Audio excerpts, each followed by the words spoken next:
すみません。リズム感ありますか？リズムのゲームなんてあったっけ？パラッパラッパお楽しみに。プレイステーション。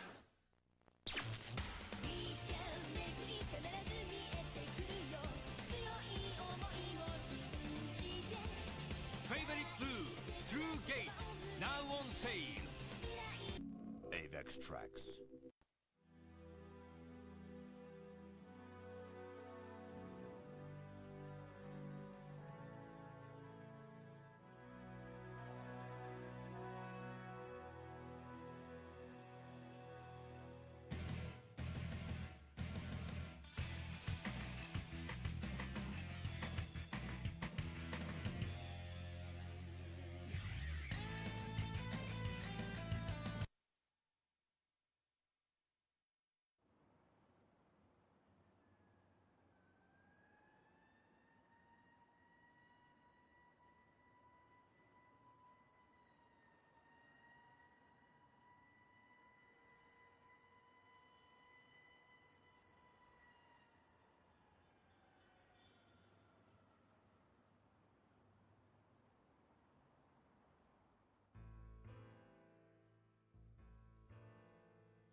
プレイステーション。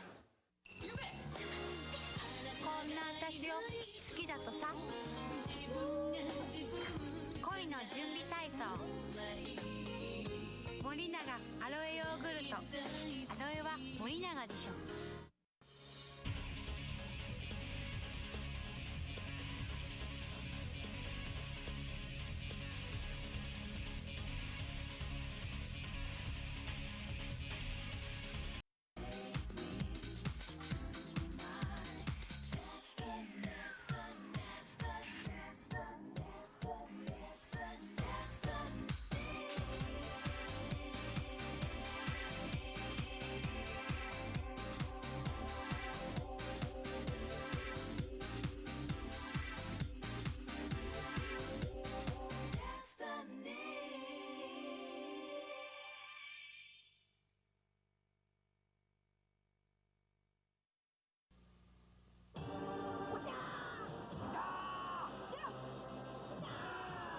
お茶にうるさい方々にタイガーはお茶がおいしい80度保温。お湯の温度が選べます。その上くるりでくっきり見えるデジピカリ。お茶がおいしい保温洗濯タイガーマイコン沸騰ポスト。くるりデジピカリ。タイガーです。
Gate, now on sale.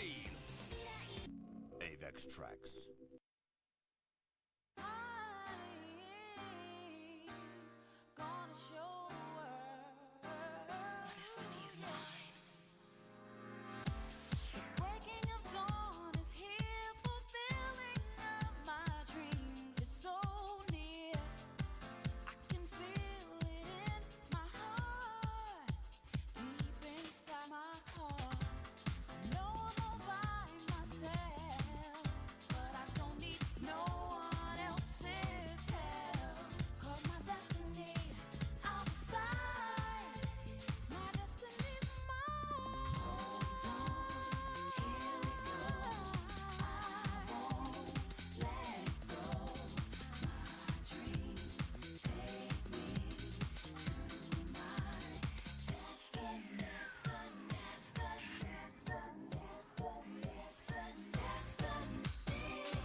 お茶にうるさいお茶が美味しい80度お湯の温度が選べます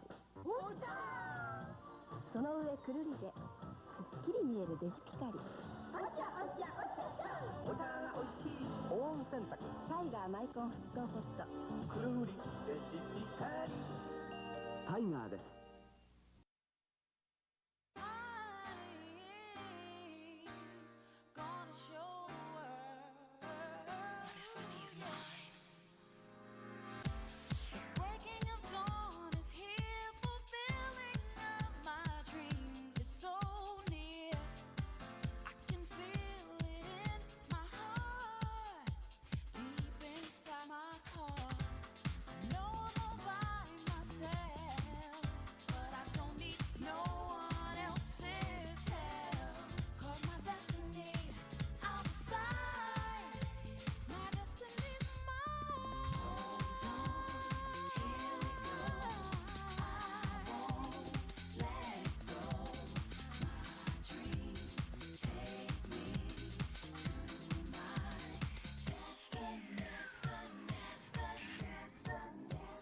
He's never been in the pizza category.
Hello? Hello? It's the first time I've used my mouth all day. Hello. My mouth is all clogged. You ever go like a whole day without using your mouth? And then you just like... oh, there's a wasp in there. There's a wasp in there. That looks like that. That looks that bit of the real mouth user here. Lambtron, what's going on? What's going on? What's going on? I didn't sleep very much last night. I was at the hospital until like 2 AM and I had to get up at 6 AM to help some other people do stuff. So I got up at 6 AM today, right? Internet's a bit flaky for you, Valkyrian. That's okay. I hope you're doing good. Yeah. I mean, family. I ferry my family members back and forth. One of my family members, like my uncle, it's like it's like my uncle's mum. That's like super old. And my uncle has diabetes, and he's lost a leg, and he's lost a hand, and he can't drive, and he's very... you ever have those family members who are like... It's kind of... There's a term called learned helplessness, where people are sort of like... I'm helpless, and it's everyone else's responsibility, it's not even my fault, and it's kind of... He's sort of entitled. He's a little bit entitled. Like, he's all good, and he obviously appreciates help, but he's also kind of one of those uncles who, you know how there's always that one uncle around the Christmas dinner table who says some fucked up shit. Anyway, there's other family members as well, but he's definitely the one who needs the most help getting back and forth from the hospital. Yeah, so I got up. At like 6 AM. Yeah, you know what I mean, that uncle, yeah. Yeah, he's all good. He's like, thanks for that, and oh, could I please trouble you for a lift, you know? Like, it's like that, but then you gotta be in the car with him while he talks about how, man, I was watching that border force the other night, man, if Australia wants to get taken seriously, we gotta stop letting all these foreigners come into our country, if you know, I mean, you see them on this show, and they're all trying to, I'm like, dude, I don't even know what you're talking about, man. No, I don't think he has a problem with Aboriginal people. I think he just he's just super racist. He's just super racist. Oh, I wouldn't be surprised if he doesn't vote at all. He's the kind of guy I'd be like, I'm not voting for any of them cunts. They're all, I say just kill them all and let God sort them out. You know, that kind of thing. My mates call him my bawdy uncle, like B-A-W-D-Y, oh, bawdy uncle.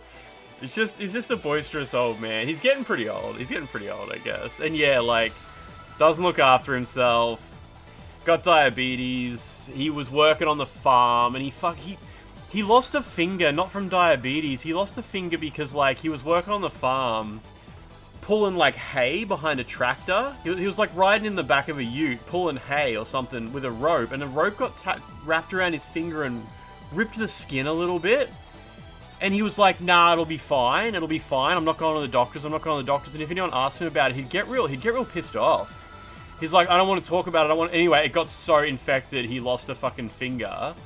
And yeah, then, like, his toe got infected probably because of diabetes, and he wouldn't go to the doctor until it was way too late. It's just I think a lot of people just have family members like this, where it's just old guy, doesn't want help from the government or the doctors, and the doctor's always fucking this and that, and he's always got some story to tell about how he really stuck it to the man. A real manly man, sort of. Yeah, you know what I mean? It's funny. Anyway, that's what I was doing. It's just family stuff. It's all good. Obviously, like, I have an older family member who's quite old and in hospital, and their life is winding down, so that's sort of what I was mitigating, and what I have been dealing with over the past week or so. And there'll probably be some more of that over the coming days, maybe. Because, yeah, like, very old family member, and she's like, she had a stroke. Am I the baldest in the family? My brother's like equally bald. No, my brother's got like a more bald hairline, but he doesn't shave his head as often. Like, my brother is more bald. I don't think he has like this here. But yeah, like, so she's super old, right? And it seems like she had a stroke. So she's in hospital, and she was kind of like out of her mind. Like, just fading in and out of, like, just talking nonsense.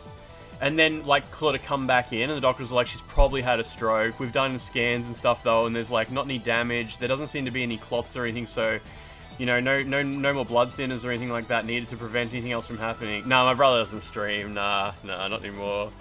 So, like, she was in hospital just kind of, like, a bit out of it, but then, probably, like, 4 days ago, she just wouldn't wake up, and she was just she was, like, in a coma. Like, not even really able to eat, and the doctors were like, oh, it seems like maybe overnight she's had another stroke, and she's not gonna get better. In fact, we might, like, just take her off the fluid supply or whatever, and just, if she passes away, she passes away. Which sounded gross, but apparently that's, like, it's not that bad. That's kind of just what happens. But then, like, she kind of sort of woke up a bit, and she's still, like, out of her mind, but she can eat. So now it's like she's still in a ward, being like monitored. Like, oh yeah, we'll see how she's going. We don't know what's going to happen day to day. So she's not like in what do you call, is like palliative care? Is palliative care the one where it's like you're dying, we'll just put you in a nice bed and look after you or something? She's not there yet, but they're just sort of like, oh, she keeps sort of changing day to day. Yeah, so that's palliative care. Yeah, so she's not in palliative care yet. They're kind of just waiting to be like, is she going to get worse? Is she going to stay like this? Either way, she'll be in palliative care, but if it keeps changing, they can't really put her in there. It needs to be like in a ward to be like, oh, okay, because she might fucking freak out and try to get out of bed or something like that. So, yeah, nice bed that at least 30 other people have died in. Yeah, yeah. So my grandma was in palliative care for a really long time, and it was horrible. So many of us, so many people in chat have probably had relatives go to palliative care, and like, there's so many horror stories of like, sometimes it really does feel like the doctors are just keeping them alive so that their pension keeps paying, you know, keeps going to the hospital and stuff like that. It gets kind of grim where it's like, can't you just like let them die at that point? So she's not there yet. She will get there. That's like she's dying. Like, she's very old, but so yeah, sometimes one family member's like, oh, she's very talkative today. We should all come down and see her and we'll get some photos with her and stuff like that. So that's why I took some family there last night. But it's all good. Like, it's all good for me. Like, I don't mind. Like, it's all fine. But obviously, like, her kids and stuff like that it's all very traumatic for them and whatnot. Palliative care suggests the existence of NTSC care. Exactly. So I woke up at 6 AM. Only a few hours sleep, and I was playing Wu Chang so much yesterday. Like, I've been playing it non-stop, Wu Chang. Fucking just non-stop. Like, when I close my eyes, the fucking Wu Chang's got these birds in it that guide you. They're like, you know how in Bloodborne, when you're in the Chalice dungeons, as you go through a dungeon, there's little dudes who light lanterns to be like, to show you. A lot of people don't even notice they're there. But there's the little guys. Yeah, there's jiggle physics. I finally got like a full bikini in the game. Wu Chang has like birds that show you like, this is the path to go. And if you want, you can kill them. You just kill the bird and it's gone forever. And it's a way for you to keep track of where you have and haven't been. And the fucking noise those birds make, it's like in my head all the time. Because they're everywhere. Like every 5 minutes you come to the next bird and it's like, yeah, do you want to kill it? Why can't they just use yellow paint, right? Since we got such a colourful topic, your grandmother died in a hospital bed hallucinating she was covered in spiders, screaming like a man. I'm sorry, Franz. That's fucked. What the fuck? Franz, that's insane.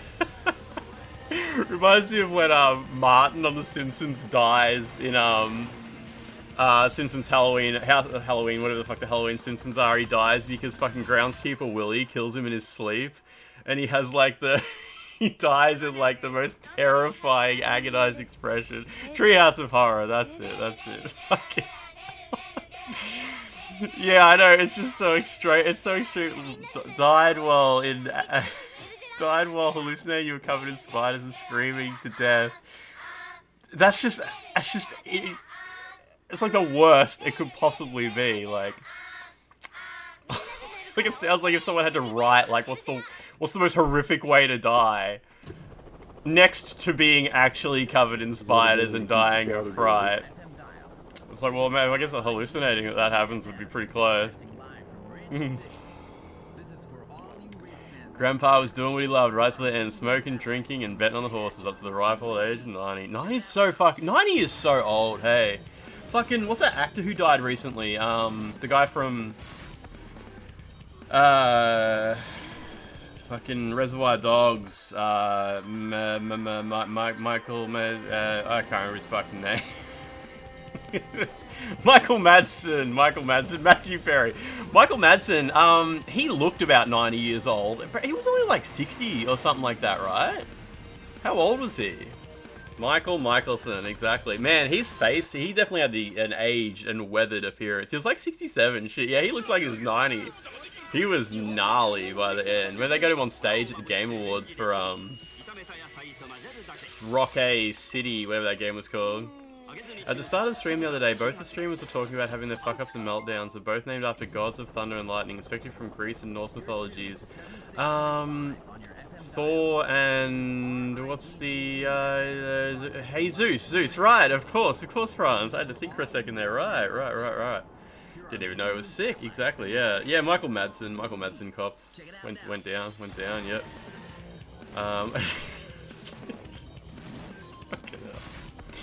Anyway, yeah, so I woke up at 6 AM, right? And, I've been playing this game, Wu Chang. And I thought I was near the end of the game, right? You get to, it's the same as Sekiro. You know how in Sekiro, there's the bit where the city is set on fire. And it's like, oh, now we're on the way to the end of the game. You can still, like, fast travel around, but certain points are off limits because the city's burning. So, like, you know, a door has crumbled or something like that. I was up to that in Wu Chang. It's like the end of the game and the city's in trouble. You can still fucking walk around and stuff like that. And I was lying in bed. I was going to get a bit more sleep. And I darted awake. I was like, wait a minute.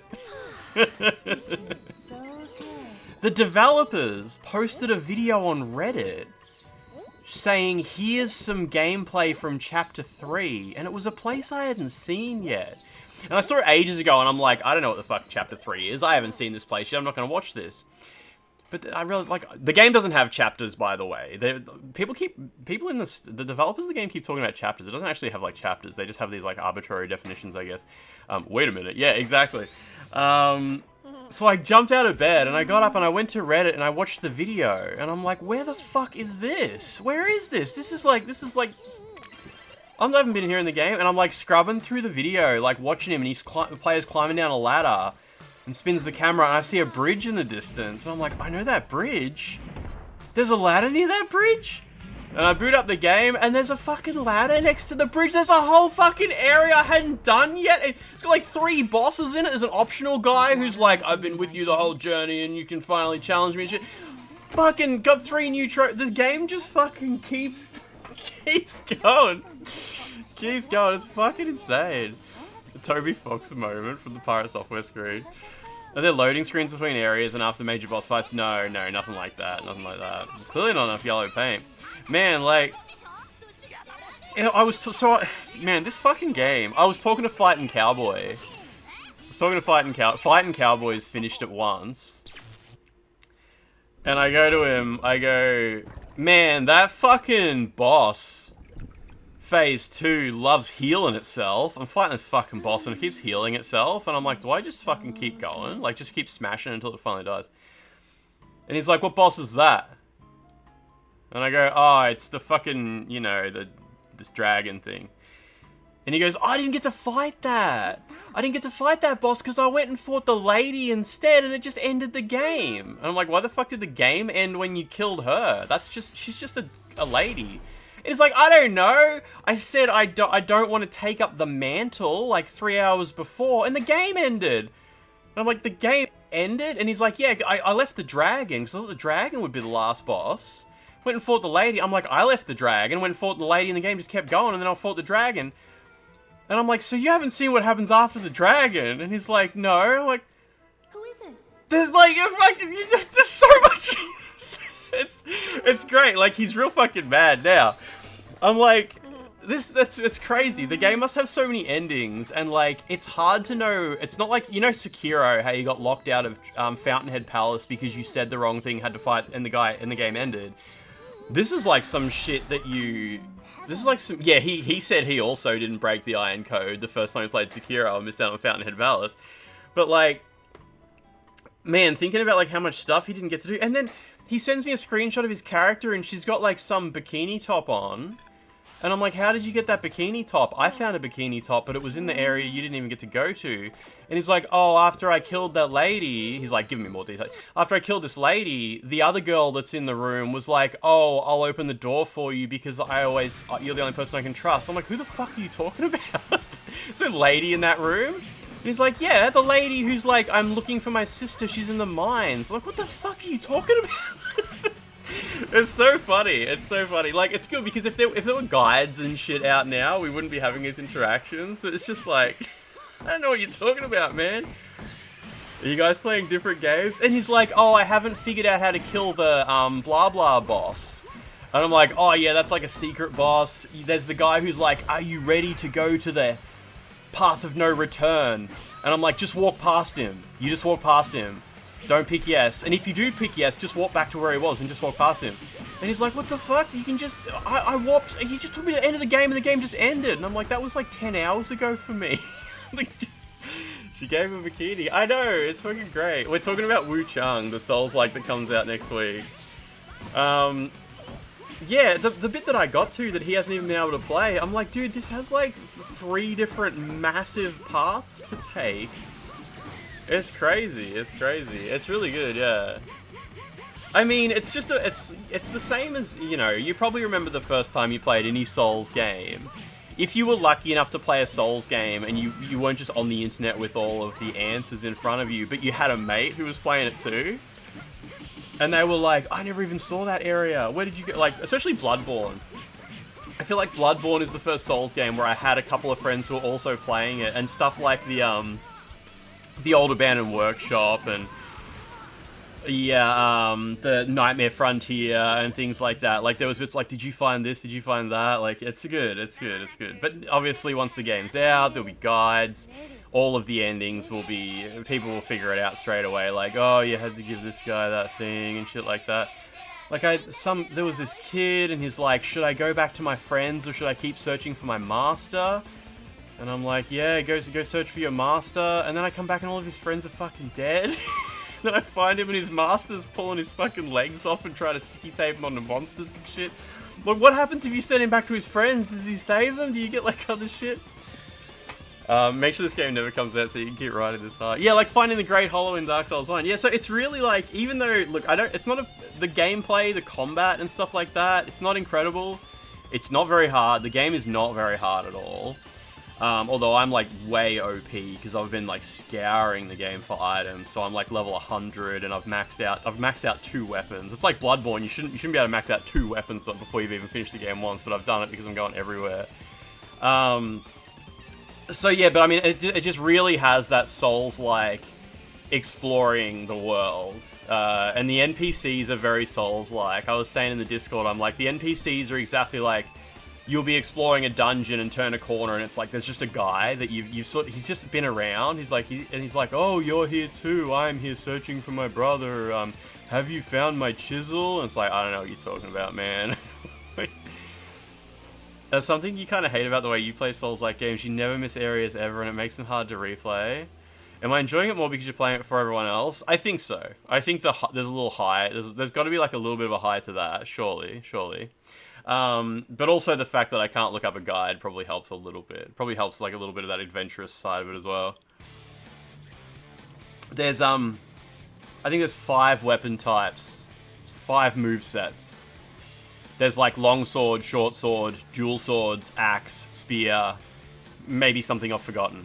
And there's 25 weapons in total. So I've got a review code. I've had the game for like 2 weeks, maybe about a week now, something like that, and it comes out in another week.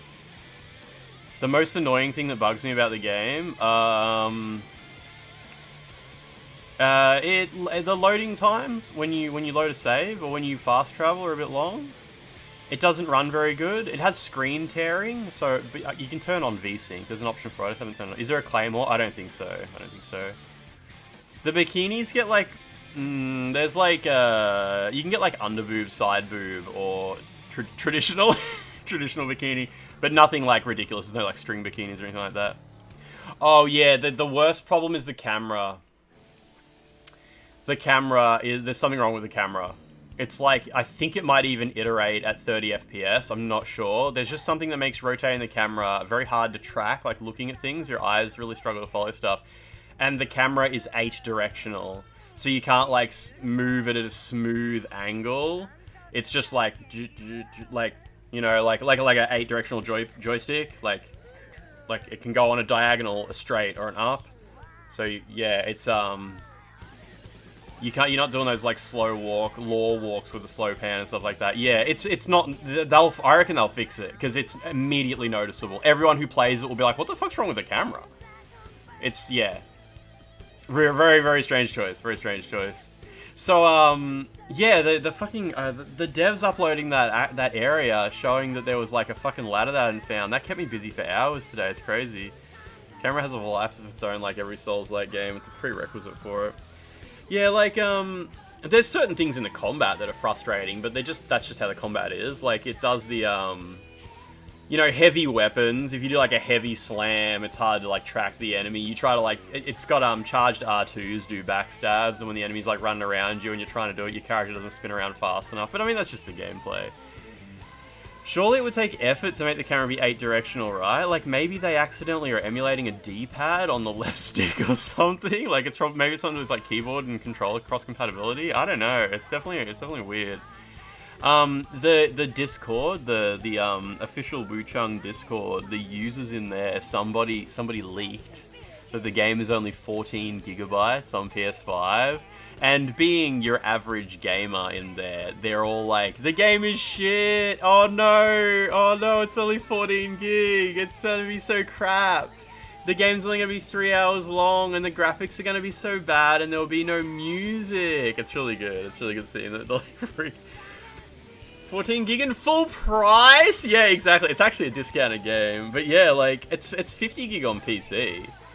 I think it actually, like, the devs may have given a shit about making sure it compressed on the PlayStation 5. Compression, you know, PlayStation 5's got that hardware decompression thingamajig. So maybe they actually just cared about actually implementing that properly. You'll wait 6 years and buy it on a Steam sale. Price per gigabyte is a thing among gamers. Tears of the Kingdom is 14 gig and it's just so short. 14 gig game should not be over $20. Exactly. Like, that's like 10 minutes of content at most, right? But yeah, people are like, I don't believe it's only 14 gig. Wukong is 100 gig. And this, some people are like being crazy about it though. They're like, the graphics look as good as Wukong, so it must be at least 100 gig. And I'm like, first of all, look at the trailers. The graphics are not as good as Wukong's. I don't particularly like Wukong, like the way it looks or anything, but like it's a very high quality game. It's very fancy.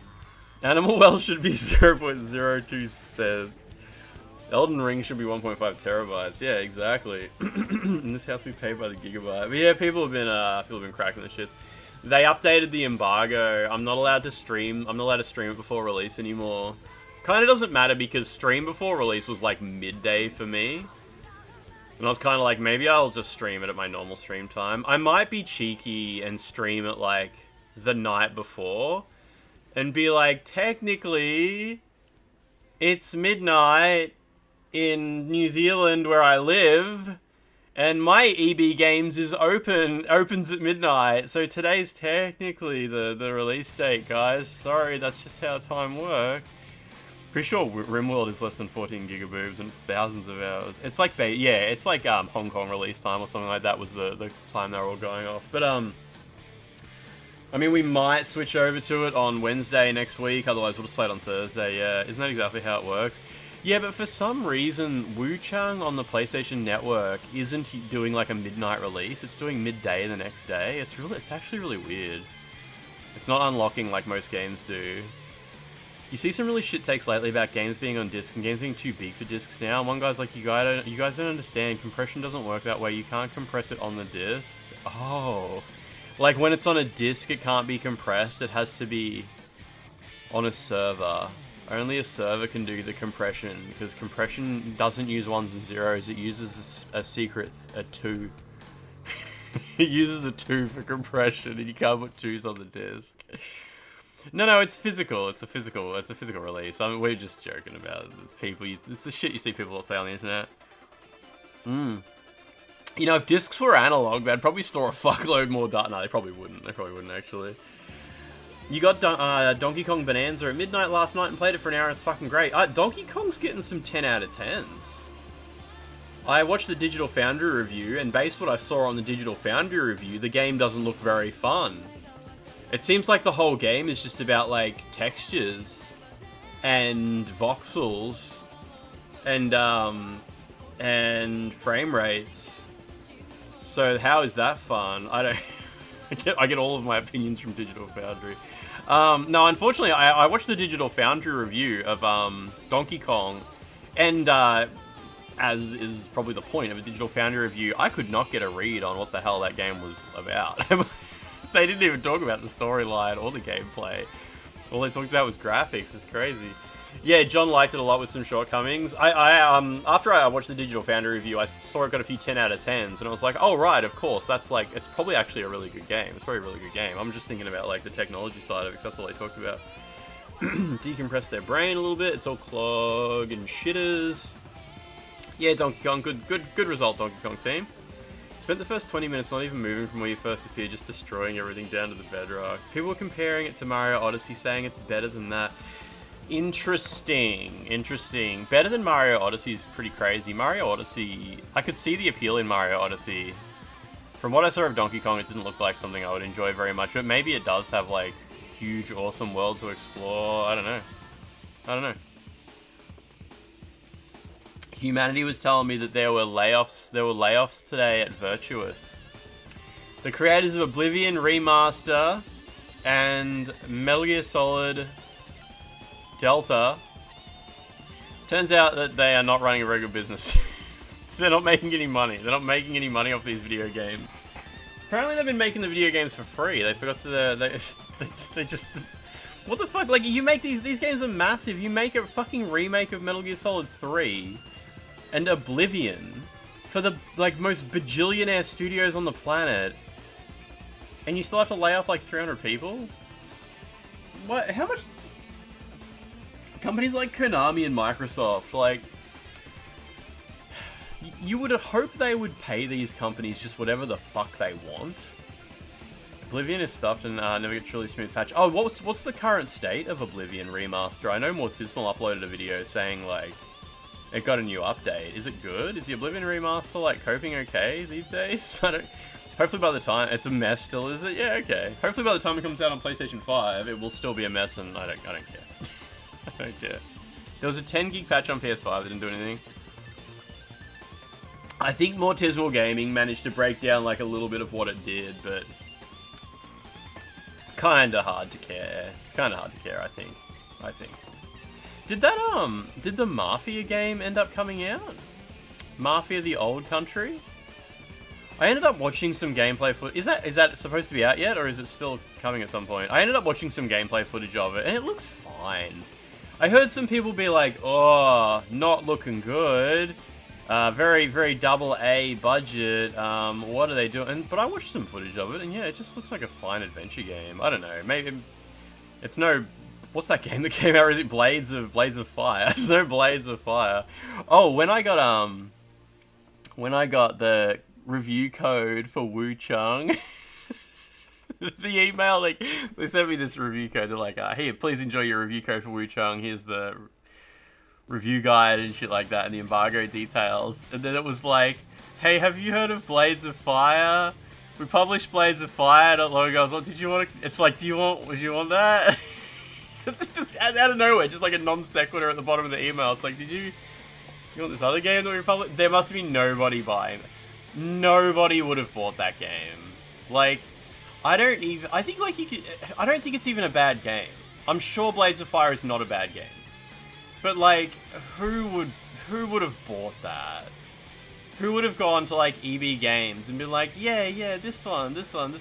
No, Blades of Fire, I don't think it's like a Ubisoft adventure. Blades of Fire is, like, an action game from the creators of Castlevania Lords of Shadow? What's it called? The guys who made Metroid Dread and stuff like that, they made a shitty action game where you play as like a big muscle man who has to build axes and then kill skeletons.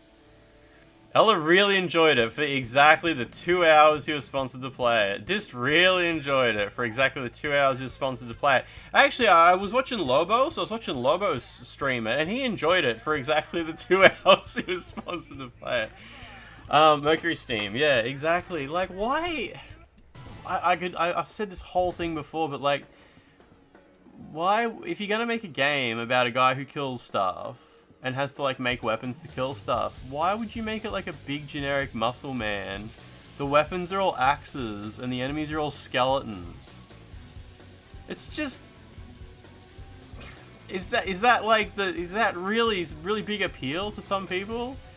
Like I'm really hanging out for some fucking Muscle Man Skeleton Axe combat. Because skeletons are weak to blunt. Skeletons canonically hate Muscle Man. A woman is too weak to make a sword. Come on, Lance, let's be accurate here. Fucking good shit. Good shit over at the Mercury Steam Factory. Man, speaking of women being too weak, in the Wu Chang Discord, there's a lot of people are like,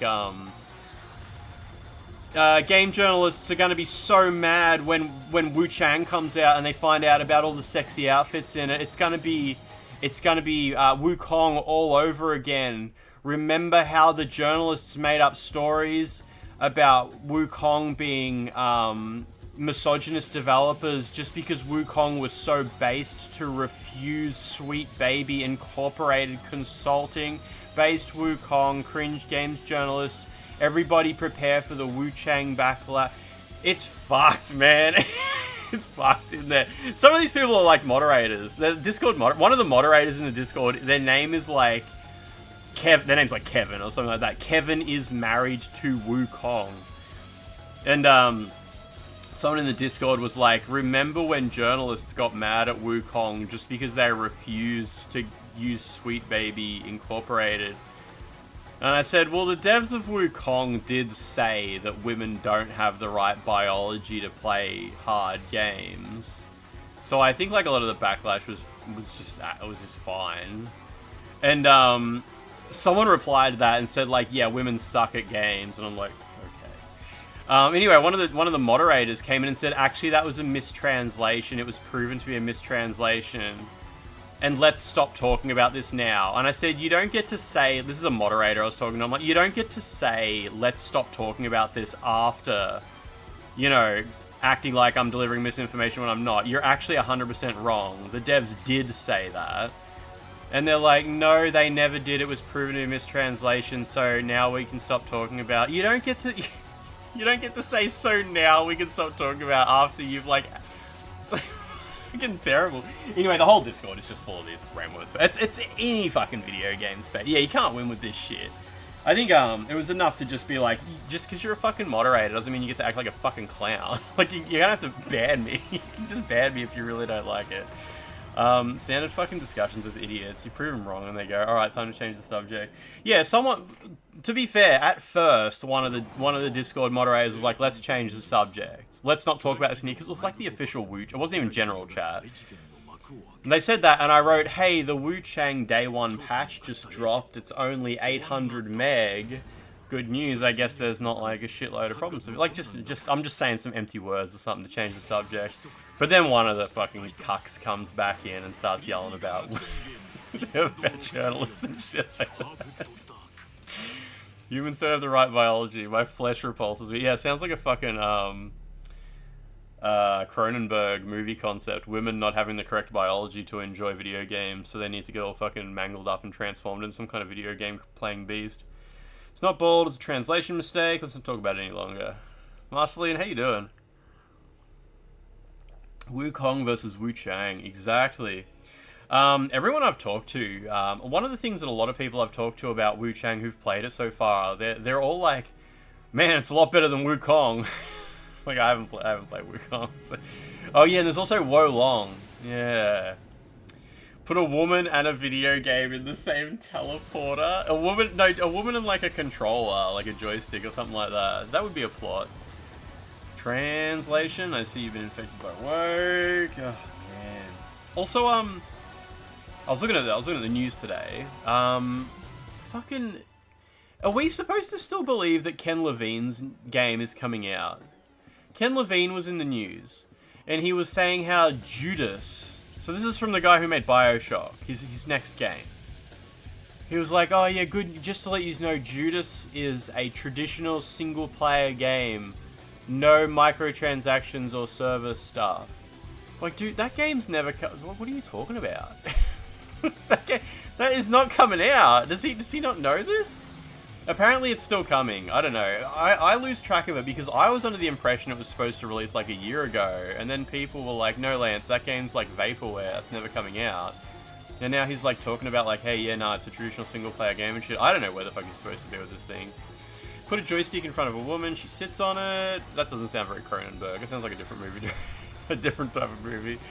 Judas will come out. It'll just be Bioshock Infinite again, but somehow worse. Yeah, they showed gameplay, right? And they talked about like the procedurally generated maps and stuff like that. Like, I thought it was super close.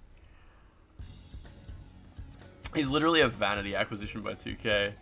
This guy's a lot to say about how to make good video games for someone who hasn't released anything since 2011. It's really been since 2011. Who's behind the Clockwork steampunk game? I can't remember, but I remember thinking that looked cool. That's right, the whole thing about narrative Legos. And we saw that, and it sounded stupid. I was actually a bit frustrated by that interview with Ken Levine because he talked shit about Bioshock. It was kind of, I know I already said all this, it sounded like he was making up problems in Bioshock that didn't really exist, so he could talk about how his next game is going to solve those problems. He said that Bioshock was extremely linear, and you just went from one area to the next, and then the game ended. And Judas will fix that, thanks to the system of narrative Lego, where it can assemble gameplay. I don't know what the fuck it's talking about. But just to be clear, Bioshock is not linear. It's an open world game. Like, it might not be obvious from the start, but you can go, as you go through Bioshock, you can go back, and sometimes you have to go back and do things, and you get the camera and do research and shit like that. But, yeah, him, like, saying, like, oh, yeah, we're gonna fix that problem that Bioshock had. It was like, man, I like Bioshock. It was fucking... it fucking worked out. It was alright. Infinite took so fucking long. 2K sent in a closer, like a producer, to ruthlessly slash features and ship that shit. That's what happened with Demon Souls. That's how Hidetaka Miyazaki got started. He was the guy. It's kind of cool how Miyazaki went into Demon Souls and they were like, this game doesn't seem to ever gonna get finished. And he was like, yeah, alright, let's stick together what we've got here and make it go. The best closer. That's the system. It's like open world, free, would fuck up the story so hard. Yeah, I mean, like, who the fuck knows what the hell is like he's thinking about. It won't be like Bioshock, it'll be bad. Man, Bioshock's kind of alright, hey. Just thinking back to Bioshock, it's pretty good. I think it gets a bad rap. Everybody, like, these days is like, actually, Bioshock 2 is way better than anyone remembers. Bioshock 2 is so good. Bioshock 2 is so good. It's the best one. It's way better than the first one. I reckon Bioshock 1's okay as well. Everybody talks about, like, oh, the last boss sucks. And everything after Andrew Ryan's twist was, like, crappy. But go back and play it, and it's like, it's not that bad. I think maybe our standards just... I don't know, like... Maybe our standards were higher back then, or they're different now, or something like that, and we were more disappointed then. But, like, if a game like Bioshock came out now, I think people would be like, hey, this is pretty good. Played Bioshock for an hour or two and just couldn't get into it at all. It's pretty compelling. I really liked it. Recently went through the Bioshock games the other week, and Infinite's both sides of bad plotline. They try to walk it back in one of the DLCs and say, like, the revolutionary lady actually was put on an axe so Elizabeth would kill her and be hardened by the experience. Holy shit, that's pretty incredible, Reese. Jesus Christ. The setting was great, gameplay was alright. I think the thing about Bioshock was the world design, like exploring and finding things and doing stuff and, you know, killing an enemy when it walks in the puddle by electrocuting the puddle. It's kind of like, I don't know, sometimes there's a lot of games that are out now that are in a similar genre to Bioshock, but are extremely shitty games. And I look back on Bioshock and I'm like, yeah, I think we kind of already had it. We've kind of already made good games in this genre now. Now people are experimenting in ways of making some kind of bad ones. Judas got hands-on preview coverage from major outlets a year ago.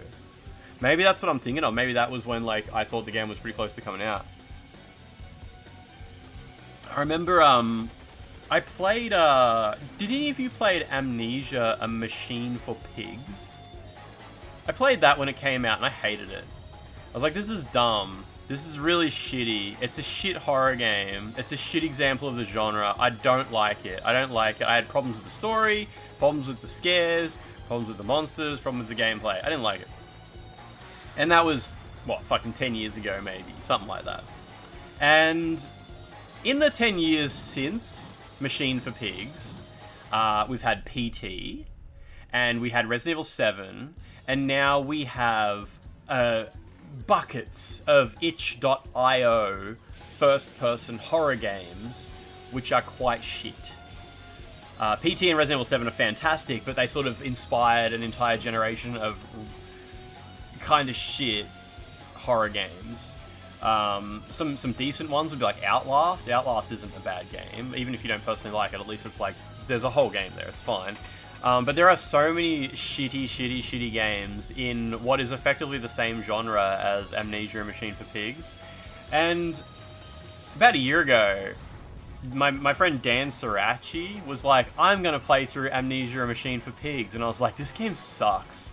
This game really fucking sucks. I hated this game. And I was watching him play it, and I was like, I guess compared to the horror games we have now, it's actually pretty good.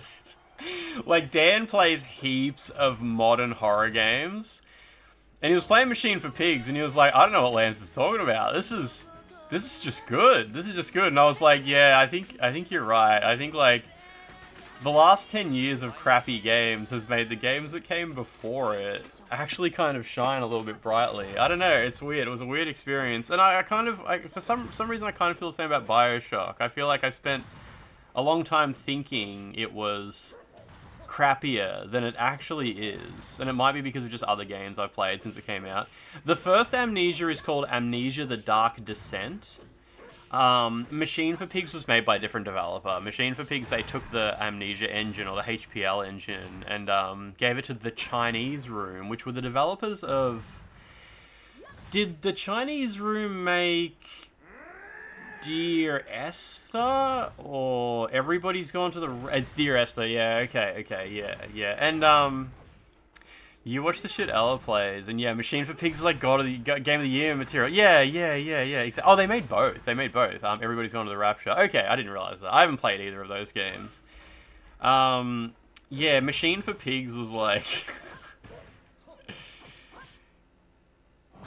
It's funny because you think like it's a metaphor, like Machine for Pigs, and it's the game's talking about like the people here make me sick. I'm gonna turn them into fucking blah blah blah blah. It sounds like it's a metaphor for something, like a machine for pigs. It turns out it's just a machine that turns people into pigs, and they just like they look like Bebop and Rocksteady from Ninja Turtles, and they don't. I think the Chinese Room thought everybody was sick of. You can't see the monster, you can't look at the monster, because in Amnesia you can't look at the monster. If you look at the monster, the character like freaks out, and you don't get to see it properly, and then you die. And it works well, like, because if you look at the monster, it's kind of like a goofy dude with his mouth hanging open. So in Amnesia: Machine for Pigs, the first time one shows up, the camera just zooms in on it, and there's just like fucking Bebop or Rocksteady from Ninja Turtles just standing there, and it's like, what the fuck is that? There's a bit where you get on a ladder and just a huge pig face just like appears in front of the screen and then disappears. It's very... It's not, there's a lot of problems. There's lots of problems. There's also plot holes. I can't remember the plot. It's something about Aztec curses or something like that, but there's like there's some serious plot holes with that. Something about the guy's son. But I don't remember the story. Not great. And I think the developers of Amnesia, they made Soma, which is, it's good. Soma's good. Soma's a good game. I don't know if anyone hates Soma. It's really good. But then now, I don't know what the fuck they're up to. I used to love frictional games. Like, I loved Penumbra Overture, and I loved Penumbra Black Plague, and I hated Penumbra Requiem because they were trying to rip off Portal.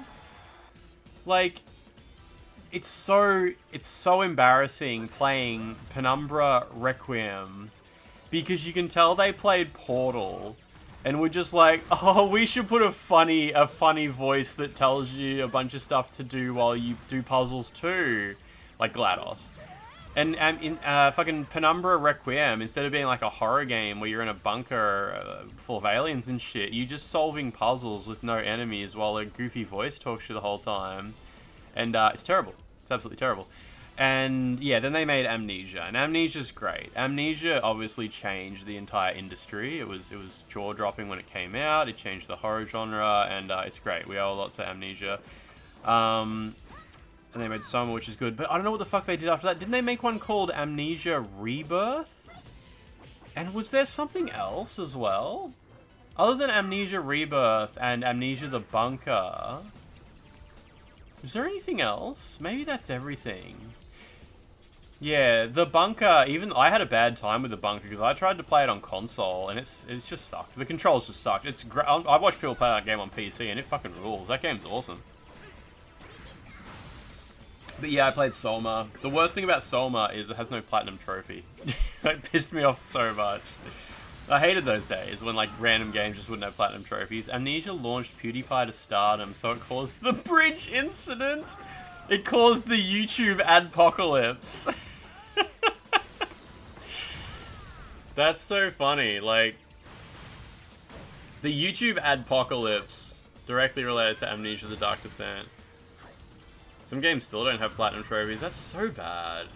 So bad, so bad. Amnesia Rebirth was 2020. Yeah, as far as I don't really know. I always thought Amnesia Rebirth was just a remake of the first one, but apparently it's a whole new game.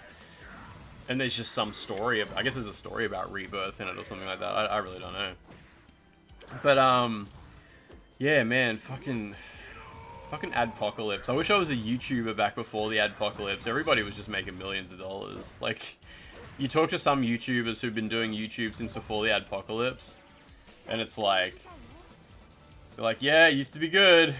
Used to be on a good kick over here. Why are there people tagging me in this? Yeah, there we go. Okay, sorry, people are tagging me in the Wu Chang Discord saying that there's no good reason Call of Duty is 100 gigabytes. Thank you, Boozle. Biggest fall off for you was Skyrim. You played heaps when it came out, and the more you played other games, just suddenly realized Skyrim and Bethesda overall don't excel at anything and is half-assed as fuck. I mean, I think Bethesda's games have some kind of weird loop to them that people find addictive or satisfying. I've certainly gotten a lot of enjoyment out of Fallout 3 in my life. Studio behind Oblivion Remastered, one of 2025's biggest hits, has been subject to mass layoffs. So, Lachlan, is it true that 7% of their staff, 300 people, is that right? 300 people have been laid off, constituting 7% of their staff? That is a huge studio. Maybe it's not. You read that yesterday, right? Like, what is that, like 4,000 people, 5,000 people? I don't know, something like that. That's a big studio. Like, is that normal? Like, how many would Bluepoint game? Like, what about other support studios like that? It's a huge studio. That is, I guess I don't know a lot about like running a big studio that does contract work like that. They worked on the Cyberpunk 2077 update, so they work on a lot of shit. That's 3 different engines. Oh no, wait, Metal Gear Solid and Elder Scrolls is, well, kind of 3 engines. Wikipedia says 4,200 employees.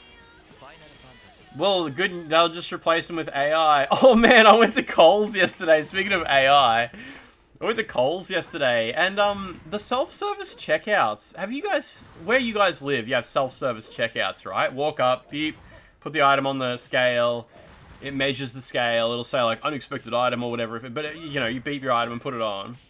Check out, all good to go. And it's like watching you. It's like watching, and it makes sure, like, sometimes it'll say like, what's that in your trolley? Have you guys seen how it does that? It's like, what's that in your trolley? And it's like a fucking, oops, I forgot to scan. Or it's like my wallet or whatever. Yeah, it does all this shit. It's got like AI. And what they do is it watches you. If you've checked out correctly, when you approach the gates remember you and then they open automatically. It tracks you through the whole self-service and then it goes and opens. Or the staff have a clicker. In case it doesn't open for you, the staff can just click a button and it opens. Do you just have those? They're just like little plastic see-through gates, about up to your stomach. Local Woolies recognize that you selected the wrong app. Oh shit. You guys don't have the gates. Okay, so Coles have the gates. And quite a lot. Every Coles around here has the gates. I went to Coles real late at night last night, right before a shot. And I went through the self-service checkout, and I had my hands full. You got a dildo and you can't leave until you show it to everyone. It's X-rays you, it X-rays you. I get to the gates, and the gates didn't open, and I turned around, and there was no one there. And I just looked down at the gate, and I'm like, So I grabbed the gate, and I didn't expect it to be fragile. And I gave it a shove, and the whole thing just went... I, like, fell forward, like, whoa. And the whole thing, like, came apart, and then it went, like, dee-dee-dee-dee-dee-dee, and all the lights went off, and I just burst out laughing. I was just like... And I, like, looked around, and there was, like, other customers looking at me, and I was just like... And I just walked out. But as I walked out, I turned around and there were like staff members hurrying over, just like what the hell had happened. But I didn't realize you can just push. Like, your calls has sliding barriers. So they're plastic thingamajigs and they go zzz and open. It might be the same thing. I thought they were fixed in place. Like they were like steel and like they were gripped on, but they're not. It's two rolling things on wheels, and yeah, you can just go. So anyway, I googled it. Afterwards, I googled like Coles self-service gates, and there was heaps of people like there's like subreddits of people who work at Coles, and they're like, yeah, they're actually built that if you just tap it with your foot, just give it a little dunk, they go beep and just open. So I guess I wonder if it's like there must be a bit of a legal. There must be a lot of laws involved in what they're allowed to do as far as stopping you from leaving the store, and how far they're also willing to push what they're allowed to do. Like, if they might be like, oh, we're kind of allowed to do this, but as long as you can sort of push your way out or something like that. But I googled it, and a lot of people are angry about like, oh, you know, my friend's mentally disabled, and now those gates are freaking him out because sometimes they don't open, and he has a meltdown because he has his like pattern of how to do the checkout and stuff like that. Yeah, so obviously they wouldn't be able to lock a thief in. And I wonder if that's why they're so easy to just push open, because it's crazy. Have you guys ever seen like a staff member get in like an altercation with a thief? It's kind of crazy that they even do that. I saw like a lady who worked at Safeway stopping a thief, like holding his trolley, being like, no, and he's like, fuck off, I'll stab you, you cunt, I'll fucking stab all he is, I'll fucking stab you. And everyone's like, lady, just stop. Just let him go. Like, fuck, man. This guy's freaking the fuck out. Like, he'll probably flip out. He's probably got a knife. And yeah, he just had a whole trolley full of food and shit. And it's like, lady, just fucking like, did you just dead name Woolies? Did I say Safeway? Yeah, like, I don't know, man. Like, what's the incentive to stop? I know it can piss you off a bit. Like, oh, I pay my way. Why doesn't he have to pay his? But like, stay in your lane. Stay in your lane. But then again, you've been working at Safeway for fucking 40 years. You're probably just like, someone better fucking try me today. I just wanna feel something. I just wanna fucking... Like, when I worked at the internet provider, the last internet provider I worked at, I used to pray that one day I would get to work and the server room would be on fire. I was like, I would fucking love to just the whole fucking server room catch on fire and the phone starts ringing and I'm like, yeah, no, it's fucked. It's all fucked. I used to crave. Sometimes shit would go wrong, like there'd be a storm and a tower would fall over and I'm like, well, it's not I don't have to fix it. That's the, like, I want something, I want the shit to hit the fan and me to just be like, yeah, it's all fucked, mate. I used to crave that.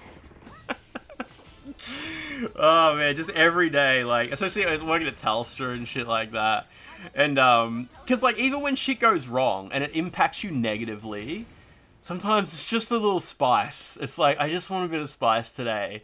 Like there used to be this problem at Telstra. If the phone systems went down, it didn't know how to route calls correctly. So instead of only getting calls for bill inquiries, because we were supposed to get like bill inquiry on new sales, you would get complaints as well. And there were a lot of complaints. So because you were just getting random calls, you just start getting complaints. And us guys in sales and support, we kind of liked complaints because we weren't jaded. We weren't sick of it. We didn't hate customers. If you work in complaints every day, you fucking hate customers. You're like, everyone's a cunt. Everyone's wrong. Everyone's an entitled piece of shit. But when you're in sales, some guy comes through and he's like, I'm fucking sick of this shit. And you're just like, yeah, man, what's wrong? What's up? I can sort you out. Like, you can't... Like, I'm in a good mood. I've been doing sales all day, man. I just sold 3 iPhones to some guy. I got my bonus locked in for the month. I'll give you a $25 voucher. I don't give a shit. Yeah, like, the guys in complaints all look like they want to shoot themselves in the head, and us guys in sales just like, send them, I'll take that. I'll take that guy. It's exactly what you do for work. Yeah, it was good. I used to love the complaints. So that's why, like, after I worked at Telstra, I went to work at the little internet provider. And when someone else got a complaint, I'd be like, put it through to me. Like, I've had a real good day. I've had a good life. I've had a good life. I'll take a complaint. Some guy's cracking the shits because his fucking missus just got home and she can't look at her websites or whatever the fuck. And he's had 6 beers already and the bill's too high. I'll sort it out. I'll give him a free month. How do you deal with someone that's human? I mean, people don't usually, like, get... people don't usually just screaming nonsense. There's usually, like, words there to work with. And, I mean, you've just got to agree with them that it's fucked. Like, that's the most important thing. When someone says, like, it's fucked, you just be like, oh, yeah, like, you're right. This is fucked. I'll sort this out. I'll sort this out. Well, that's what the last guy fucking said. And I'll be like, yeah, I can see he didn't do it right. I'm really sorry. Like, this is obviously, like, what I'm reading out here. Some of you are probably, like, familiar with, like, the different models for de-escalation, like the heat model or the... Everybody who's worked with customers have probably got a model where it's, like, hear them out, empathize... I think it's like accept responsibility, and I'm pretty sure the last step was take the lead on the issue or some shit like that. I can't remember. Fucking Cuddy's your $1 voucher. Not angry at you, you're angry at the situation. Just listen and put their mind at ease. Can you perform kettling over the phone? What does that mean? Life coaching with Lance. Oh man, but yeah, like. It wasn't too often you get someone cracking the shits, though. At what point do you say no fuck you? When someone's just swearing at you. Like, at the little ISPs I've worked at, you could just... I wouldn't say fuck you to someone. Because, it requires... To say, like, fuck you to a person, you kind of have to switch gears in your head. And when you're in customer service mode, it takes, like... You kind of emotionally dulled a little bit. You're not emotionally invested in the calls. If someone's... I wasn't. Like, obviously, like, other people who... Especially people who aren't very good in customer service, they would get emotionally invested in calls. And they would cry after a call. Or they would get excited along with the customer.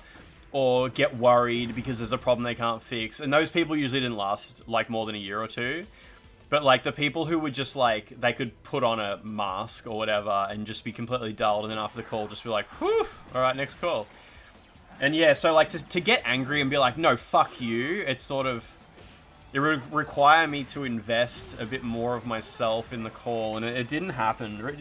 The only time that I got emotional, I maybe had like a couple of times I got emotional on a call, was when someone said they were going to come into the store and hurt me. They'd be like, I'm going to come in there and kick and beat the shit out of you. And I remember just being like, whoa, and hung up the phone. And just told my boss, I'm like, I think that guy from so-and-so street's gonna come in. He said he was gonna beat the shit out of me. And I was like, I had like a bit of adrenaline because like, it was like, it happens. Like, obviously you get a little adrenaline rush and that sort of thing. Had that before and you started trolling the guy heavy. Unfortunately where I worked is people could come in. People would come in. So the guy did come in. He came in and he's like, are you Lance? And I'm like, you need to go. You have to go now or I'll just call the police. If you don't go right now, I'll call the police. Go now. And he's just, yeah, I'm like, go now or I'll call the police. And I just picked up the phone and I was like, okay, I have to call the police now. And he just walked out. And then my boss called the guy and was like, you can't be doing this. Like, this is not okay. My boss ended up going to his... My boss was a bit piss weak though. My boss sort of, yeah, not a good result. But, yeah, like people could come in. People would come in the store. You've told people to fuck off before. Had a lad in the shop swear at you for not changing the price on a bag of coffee. I was like, I just put the labels on the shelf. Fuck off, mate. Fuck off. You tell them, like, yeah, I can see on my end what the other rep had done and get their frustration. I'm going to do it right by you and take a breath. Yeah, one of the, comes in with spray paint on their face. Yeah, where I live, that's not too far removed from the... Especially the internet provider I worked at was the... We don't do credit checks internet provider, so yeah, if few chrome bags would go in there. Like, you worked at little ISPs, makes you think a little boutique internet provider. Yeah, so the last internet provider I worked at was 1,500 customers. And every customer was within driving distance. So I could pretty much drive to any customer's house if I needed to, which was good. I liked driving to customers' houses. That was good. Like, I liked that job a lot. Especially just, like, being on the phone with a guy. And he's, like, super old dude. And his modem, his fucking PoE adapter's just not plugged in or broken. And I look, and he lives, like, 15 minutes away. And I'm just like, I'm just going to come over. I'm just gonna come. I'm like, are you right if I come over in like an hour? And like, you go over and it's just some dude. Yeah, that the one that involves dead cats behind TVs, dead cats in a fish tank. But that wasn't even a customer. That was one of our like bases. That was like a house that we had an agreement with to put a radio tower on their roof. And like, we had to do favors for her because she'd always be like, you got to do this or I'll tear the radio tower down. The satellites. Yeah, I'm pretty sure she eventually died. That lady. She did say that, yeah, she got mystery headaches ever since we put our antenna on her roof. Hate it when the PoE adapter fucks up when you're literally playing PoE. And you don't know, yeah, it's hard to explain the problem. She died in the same fish tank. Died of radiations. You were working at a supermarket during COVID, and some dumb bitch was asking why the price on these two different brands of toilet paper were different. I was like, mate, I have no control over this. What do you expect me to genuinely do about this? I do love, I was always good at, like, the empathy, like, you know, the part where you're like, yeah, no, it is shit, yeah, you have been fucked around, and yes, the last person you spoke to did suck at their job. At Telstra, they didn't really want you to say the last person you spoke to did suck at their job. It's meant to be like, we're all a team, you need to take responsibility for the mistakes other people made. But you sort of had to, like, walk your way around that and be like, yeah, I can see you've been let down before. Well, I'm going to solve it this time. And it was also frustrating at Telstra. There was kind of a rule where you weren't allowed to transfer customers to other people. It was like, your pay could actually get docked if you transferred customers to other people too much. It was like, why can't you do it? Why couldn't you do it? And it really sucks because the people who, like... The people who are in charge of, like, setting the KPIs, like, you should sell this many things, your calls should be this long, you should take this many calls, they just have no fucking idea. Like, customer will call up and be like, yeah, apparently I owe you cunt $600 anyway, I got my fucking credit card, so let's get that sorted now. And I'll be like, I'm gonna have to transfer you through to credit management, and they can take that payment for you. And then on my team leader will be like, why'd you transfer that call, Lance? Like, what do you want me to fucking do? Like, I can't, like, and he's like, yeah, well, maybe you could have given him the phone number for credit management, and then you could have brought up his bill, checked if he's fucking on the right plan, sell him a better deal, get him an iPhone, and maybe hook him up with Foxtel. The people you work for have no idea. They're always like, why didn't you make a sale on that call? Why didn't you sell that guy Foxtel? Why didn't you sell that guy an iPhone? Why didn't you fix that guy's data pack? Managers always have a great solution. They forget they've been on the phone. Like, what the fuck? How do you show empathy if you just don't give a fuck about that person? You just lie. You just lie. The worst thing, because you don't give a fuck, because you know they're wrong. 90% of people who call up with a complaint are wrong. They're just wrong. Like, no, what you're saying didn't happen. And what you were expecting was never promised to you. And I'm never going to be able to give you what you want. Like, that's the reality of it. They'll be like, yeah, well, you cunts said $99 a month for both the iPhones with the unlimited calls. And I'll be like, lock him in a car boot until he buys a T-Box. Where I work, there's no KPIs. You work on your own time. It's mega chill. Obviously, some calls are going to take longer. There's no average handling time. Yeah, so the little ISPs. That's why when I got to the little ISPs, I was just hardened. I was like, nothing this company can throw at me would be 1% of the difficulty of a Telstra situation. Like, I can spend 3 hours on a phone call if I want. And what? What? There's no goals. There's not, if another customer needs help, like, what? I don't fucking know. I'm fixing problems. I finished PT without a microphone. Who are you to say it didn't happen? Yeah, man, but like when customers would be like, well, I was told it would be $99. And it's actually 160, and I can't magically make 2 iPhone plans with unlimited calls and data. Did I do different voices for fun? It was more like when I spoke to really old people, I would do the silly voices. I would do the whispering and stuff like that so they think they're having a stroke. I'd do things like that a lot. At Telstra where I was like just dead inside. Oh no, the money at Telstra was better because we had bonuses for sales. I always got like bonuses for sales because I was a cheeky cunt. Like I would be making sales where other people wouldn't have the balls to like just change people's data packs and shit like that. Like sometimes I go to the shops, right? And I'll be hearing people at the checkouts. I was at a bookshop the other day and I was listening to the lady at the checkout serve a customer and she's like, "Do you have a membership here?" And the customer's like, "No." And she's like, "Did you want to sign up?" "No." Like, that's 99% of responses that no. And I'm like, you can sell way more. You could really sell way more. And I'm like, I'm not going to go talk to the fucking staff member about how to do this. But I'm like, I used to have to do this. I used to have to say like, do you want me, you know, the official term would be, do you want me to take a look at your phone bill to see ways I could save you money? And the customer would just be like, "No, I'm just here because my phone's not working." If you said, "Do you want me to also take a look at your bill to see how I can save you money?" they're always going to say no because they just assume you're just scamming them. Like, you're going to lock me into some contract and fuck me over. Like, yeah, so, and I would hear other staff at Telstra. I'd hear like, fucking girl Kylie who used to sit next to me, she was so shit, and she would go, "And while I'm taking a look into your issue, I'm also going to bring up your bill and see ways I can save you money." And then there'd be like a minute of silence and she'd go, "Well, I'm just gonna have a look at, well, it just takes a minute for me."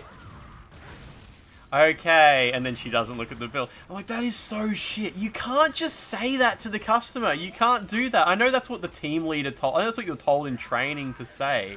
Don't tell the customer. Just do. Fuck.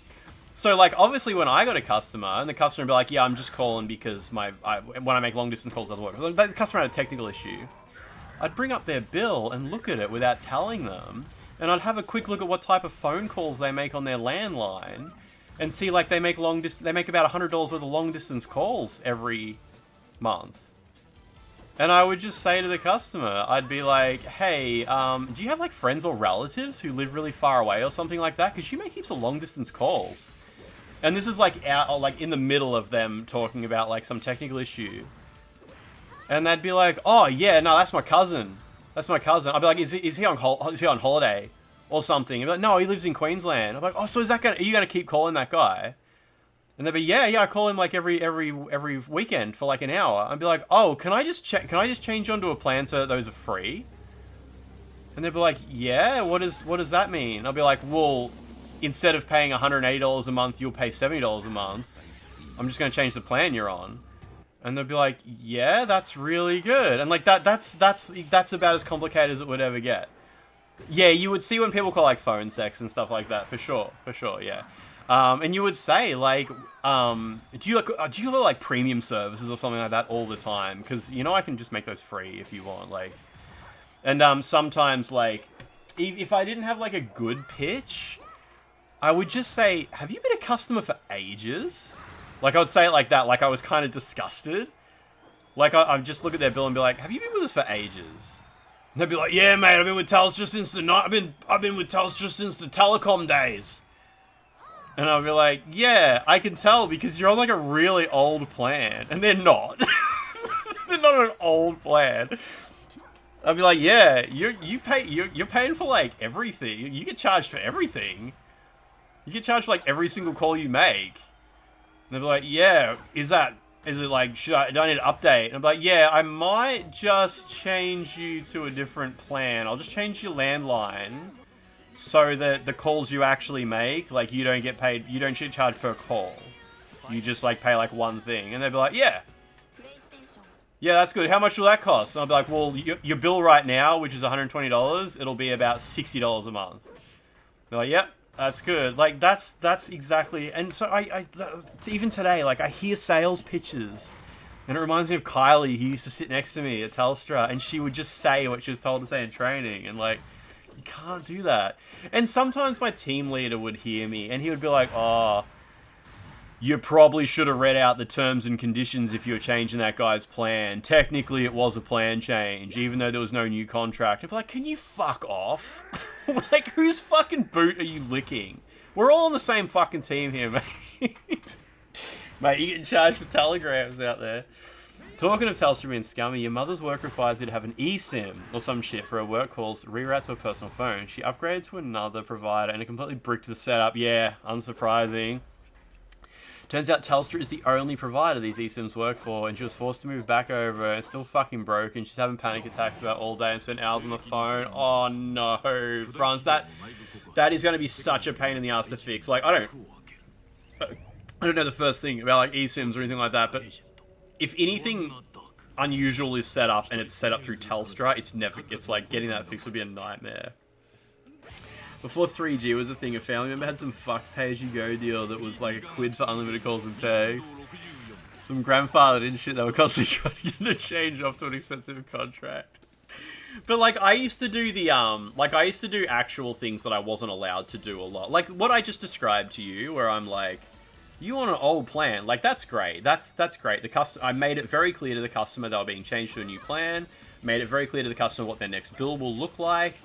I'd also say little things like, hey, because you paid in advance back when you first signed up, we're actually going to give you a refund on your next bill for what you paid in advance. So your next bill is going to be like really low, but then after that, it'll settle back down. So don't be confused. And you had to say that because at Telstra, if you took a call for any reason, right? A customer calls in, and then you end the call, all good. And then that same customer calls back within 1 month, you get a tick against you. They're just like, you didn't resolve their issue, they had to call back. Like, it doesn't matter what they call back about. It could be like, oh, I just called back because I forgot to mention I wanted to get blah, blah, or a completely unrelated issue. But yeah, if a customer called back for any reason, and your team leader would be like, well, you should have asked if there was anything else they needed. Or you should have set their expectations for at least the following month so they would have no reason to call back. Like, it was so fucking bullshit. But yeah, for that reason, you'd have to say, like, your next bill will be lower than expected, because it would. And you, then after that, it'll settle down. So, like, give it a couple months. Check in with us if there's something that's not making sense. What was the biggest scam you were told to do for them? Oh, wait, no, I never, like, got told to do, like, scam and shit like that. I would scam customers all the time. Oh, I would scam Telstra. I would scam Telstra so hard. Like, we used to fuck with the company so much and just send out dumb shit to customers just so it would, like, show stuff that cost the customers nothing. And we would just send shit out and be like, cool, that technically, someone would figure out that shows up on your charts, like, as a sale. Every customer who called, you would quick as fuck modify their home phone and turn on call waiting at certain hours, turn on redirect individual calls, and don't configure any of it. Like, call waiting, but no actual beeping service, fucking redirect calls, but no actual redirect number. You'd tick all these boxes. Then at the end of the call, it'd be like, hey, congratulations on selling 4 value-added services to that customer, even though they were free. They were just fucking features. But we would also do the really dodgy shit where you'd save the customer. I've told this story 100 times before. You would save the customer $50 a month. But you could have saved them $100 a month, but you chose not to because you threw in a few things they didn't actually want. We would do that all the time. You'd look at this customer and they were just getting their pants pulled down over price. They're paying like $100 a month for their landline, $100 a month for their internet, $100 a month for their phone, and they're barely using any. So you drop them all down. Nah, you were not encouraged to do this. You were encouraged to do this because your KPIs would give you a bonus if you did. And it's one of those things where if you incentivize your staff to sell shit, you give them like a monetary, they will figure out how to sell shit. Like, they will fuck the system. It's like a known thing in this kind of industry. Like, everyone will fuck with the system as much as they can. This is how we used to fuck with it. We would, I'd look at this customer and be like, I could easily save her $150 a month. So I'm going to save her $50 a month and send her a whole bunch of bullshit. And you would set her up with Big Pond internet security services, a bunch of data packs on her phone, all the while, you know, she's saving, she's paying less, but Telstra just counted it all as like, hey, you saved the customer money and you sold some new products. That's great. That's value. That's value. And it was so funny because you had to tell the customer, you'd be like, now, I've gone ahead and made I've made the changes for you that you asked for. Your next bill is going to be $50 a month lower than it was before, so it's only going to be $100 a month or whatever. Now you're going to notice there's a couple of packages that are going to arrive. There's going to be like a new telephone and a new little internet box. Now you don't have to use those. They're sort of like the new fancy ones. So you can just leave those in the box. If you have a family member who you think's into those sorts of gadgets, you're welcome to give them to them. And you've just like signed them up for like $30 a month Telstra T-Box, $30 a month Telstra T-Hub and all Home Assistant shit like that. And they're paying $30 a month for them and shit like that. And you're encouraging them, don't even open the box. Just fucking donate it to the op shop or some shit like that. You don't need that fancy technology stuff. And they're like, oh no, dearie, I would never use that stuff. Yeah, Telstra TV. It's all a piece of shit. The only people who would ever get sold those are just people who had no idea what was going on. They're such crap products. And it was, the funniest thing though, was when a customer would call you because a bunch of shit just arrived and they don't know what it is, and you look at their account and you see someone's done this, and you look at it and you be like, you cheeky cunt, you fuck. You made so many fucking sales off it. You're looking at the agent's previous notes and they're like, also provided customer with T-Hub and T-Box as per the blah blah blah blah blah.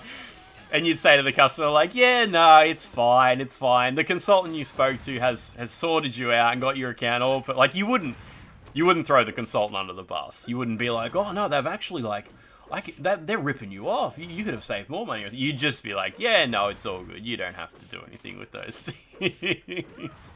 Cheeky cunt, river that bonus. Man, there was also a whole system where some people would fuck around a bit and try to take credit for other people's sales by like editing fields or resubmitting orders and stuff like that, but wasn't really a huge issue. I do wonder, every time I go to EB Games, right? Yeah, like honey, yeah. I go to EB Games a lot. And, but I never pre-order in the store. Never. I never pre-order anything in the shop. I prefer to pre-order on the website. I like it emails me the receipt. I can see it on the little tracking thingy. And, every time you go to the checkout counter at EB Games, they say, is there anything you want to pre-order today as well? Because they have sales targets. I don't think it affects their pay. They don't get a bonus or anything like that, but their manager apparently gives them a hard time about it. They say, is there anything you want to pre-order? And I'm like, nah, it's all good. And they can see on my account that I've already pre-ordered 4 games, but I've done it on the website. So, and I asked them, I said, hey, if I pre-order something on your website, but I choose to pick it up from this store, does that count as a sale for you guys? They said, nah, it used to, but now it just counts as like it's the website got the sale, so it doesn't count for us. Peeve, how you doing? So I was wondering, why the fuck don't the staff do dodgy shit? And if I've pre-ordered a game on the website and elected to pick it up at the Traralgon store when it arrives, why don't the staff, when they see it on my account, why don't they cancel all my pre-orders and use the credit to create new pre-orders there in the store? Like, why don't they do that? I would do that. If I worked at EB, I'd be like, oh, are you picking up these pre-orders at this store? And the customer would be like, yeah. I'll be like, yeah, I'm just gonna reset these so they're actually set as like as through this store here. Like, I would just make up some fucking word salad to be like, yeah, just give me a second because I need to set these to proper orders through this store. Or I wouldn't even fucking say anything, and I'd just like write down that customer's name, and then after hours, because we used to do that, Telstra, you'd write down a customer's name, especially if there was a customer who wanted a lot of shit, and you're like, this order is gonna make me so much money, but it's gonna take me like 2 hours. So you'd write down the customer's name and you'd do the order after hours. Like, I don't know why. Would it change your pre-order number or some shit? I guess. But, like, who gives a fuck? Like, The gene pool at EB Games is just not that clever. So, yeah, that's what I wonder. Like, it's like I said when I was at the bookstore the other day and I heard the lady like failing to sell the membership to the store. Like, surely there's other ways you could word that. Like, when the customer's there buying a book, wouldn't you just say to the customer, hey, are you okay if I put you through as a VIP? Because you get like a 10% discount. Like, would the customer say no to that? If you just said, like, you know, you scan their books at the checkout and you say, are you okay if I put you through as, like, a VIP? Oh, I see you here all the time. Or something like, are you okay if I put you through as a VIP? It gives you a discount. And if the customer says yes, that's it. Then you hand them a little thing and say, yeah, you just got to put your name, phone number, and email address on this. And I don't think they would change their mind at that point. I reckon at that point they'd go like, oh, yeah. I reckon they would do it. Do they get a bonus for calling people darling? They get bonus for calling people darling. Back in 2007, 2009, I worked at GameStop, and they would constantly be on our asses about pre-orders. It was total bullshit. One time, this dude walks into the store, goes to the closest counter, and is like, I want to pre-order 20 games. The supervisor tried to give you shit for not being as much as a go-getter as the other cashier. Dude, he just, like, walked in the closest counter. Pre-order number dog shit is one of the main reasons you quit. Your dumbass supervisor would harass you for not strangling a customer and forcing the pre-order.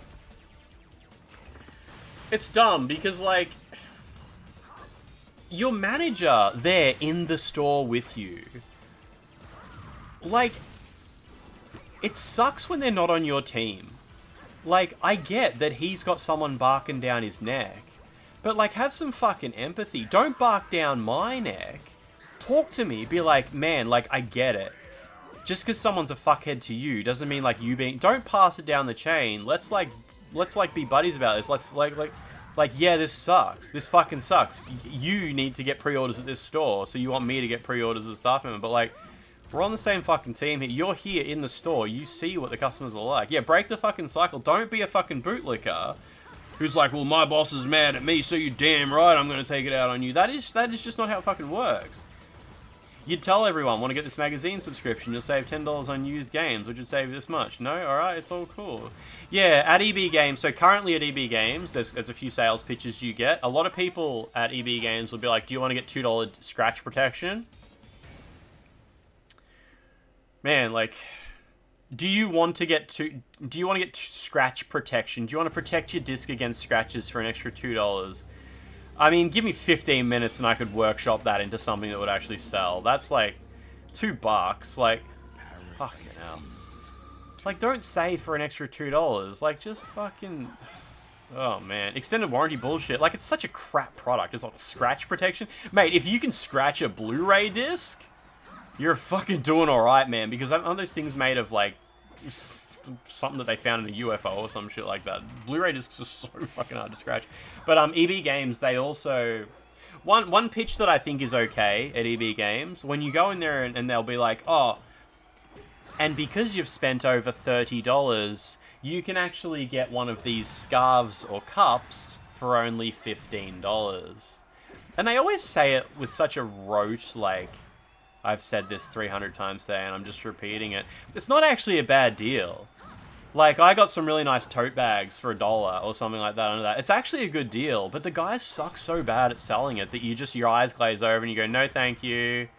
Like, but then again, they don't get paid. Like, they don't get like a bonus at the end of the fortnight or anything, so it's hard to really care about whether they do a good job of it, right?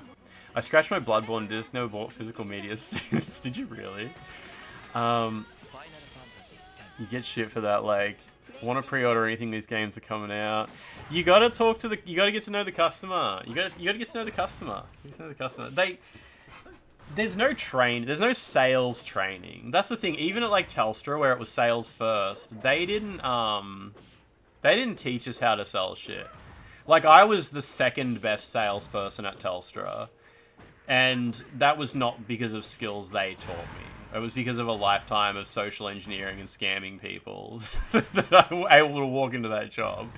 Wait a minute, do you all have the new Instagram ads? I don't know if I have that, maybe. think we're the opposite in that respect. We didn't get any reward for it, so you're on the customer's side, and we'd just try your best not to annoy the fuck out of them, and you would tell your manager to fuck off and stop being fake to people. It's so bad. Like, if you got paid a bonus for selling people shit, you would probably care enough to get good at it. Yeah, put the social engineering on your resume, exactly, yeah. Because, like, if you get good at selling stuff to people, it's kind of just being chatty. Like, if you talk to someone and be like, what games have you been playing? And if you know a lot about games, if someone says like, oh, I played the new Elden Ring, you could probably recommend 2 games that are coming out, being like, oh yeah, I played Elden Ring. Have you seen this other game? It's like the same thing, but it's a little bit different. You know, like, Instagram feeds fucking stops loading for 5 seconds and forces you to look at an ad with a countdown so you can scroll again. That sounds kind of like what Facebook does. I've never seen, like, been locked into it for a time. I haven't got that, Antony. I do not have that. Could have been a hacker for the US government. Yeah, exactly. I saw there's a new video about the death of pirate software where they have a little segment dedicated to his fake voice and all the moments that he... There's a bit in the Animal Well playthrough where he gets really excited and drops the fake voice for a minute and goes all squeaky. Like when you're at a grocery store and they ask you to donate for 1 million things, like, fuck off with that shit. Oh, so, yeah. At least, like, McDonald's kind of has it right. McDonald's is just like, are you okay if we round it up? Like, if you spend $9.20 on food at McDonald's, they're like, can we just round it up to $10 and donate the extra to blah, blah, blah? I think a lot of people probably do that. I think that's a decent way to do it. Just like, okay, we just round this up. In fact, you know what? If EB Games fucking scratch protection was not $2 and it was just round up to the nearest dollar, I reckon they would make way more money. Like, way more. Because nobody's out here. You don't actually have to, like, replace the disc, because no one scratches a Blu-ray. No, I don't want to help the blind children. Give me my 80 cents. So you got to push the button that says, like, yes, I want the blind children to remain blind. His second puberty hit him in his 30s, don't worry. When that happens, maybe your hair will grow back. I saw my manager once try to show you how it's done and got so annoyed the customer wouldn't pre-order Gears of War 2. He was like, fine, and started banging the keyboard out of frustration. Oh, that's just pain. And at EB Games, your manager is probably like fucking a kid. He's probably not fucking a kid. He's probably like literally a kid. Like, he's probably like 21 years old at the oldest. And having these people try to like talk to you about, here's how you talk to people, here's how you have a conversation, here's how you sell things. It's like, dude, you have no fucking idea. Like, you're a child. This is the only job you've ever had. You have no idea how to do any of this shit. Half the staff are probably like older than these people. Don't spam me with question marks. I gave you these tools. I gave you these weapons. Don't use them on me. Macca's should be rounding it up out of their own freaking pocket. Yeah, I know. McDonald's has like $10 billion and shit like that. He was making shit up about the game. Like, yeah, dude, it's awesome. You can like shoot down the scoreboard during a match and make it crush people and stuff. I hate that shit so much. Fucking sales bullshit. Sales from people who suck at sales is just the most embarrassing shit to have to listen to. Hate it so much. What is this shit I've got open here? Ah, there we go. Beautiful. Anyway, I'm turning my PlayStation on. Am I still in just chat? Yeah, I'm in just chatting. Okay, that's fine. What time is it? It's like 10 o'clock. It's not too bad. It's almost Friday as well. My fucking Twitch category selector thing's broken. I'm on episode 5 or something like that. I just delivered the first kangaroo, so I'm still like super early in the game. Is that gonna work? Death Stranding 2. There we go. My Twitch category selector crashed because I typed the word pizza into it and then it wouldn't accept anything else. Yeah, I saw the PC specs for Wu Chung. Only require like a GeForce 2070 or something like that. Don't spoil, you dog cunt. It's right, France, this game will be out on PC any day now. Play Wu Chung Coward. Yeah, GeForce 2070, right? Game of the Year with Game of the Year requirements. Quadruple A. It's got that Game Pass requirement. You ask the employees what game they're playing. You ask the lady working there and she said, I've got a 6-year-old. I don't have time to play games. Game of the Year is boobs. Is that one about the alien? It took 9 months for Death Stranding 1 to come to PC, was it?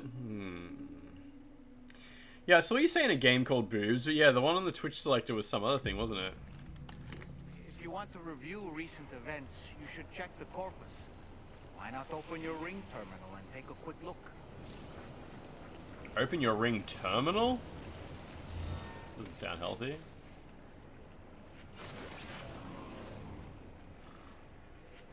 Wait, what's the stand-up button? Ah, one, of course, of course. Your store had the highest sales of Dead Space in the state because you're obsessed with it and you push the game really hard on everybody. How old were you at the time? Dead Space on PS3, yeah? Or Xbox, I guess.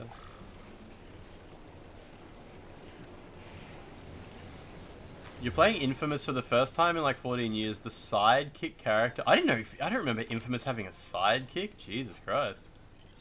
Don't remember that at all. It's been that long since I played it though, right? What? Oh yeah, they want me to go in here. Oh, you were like 21. Okay, yeah.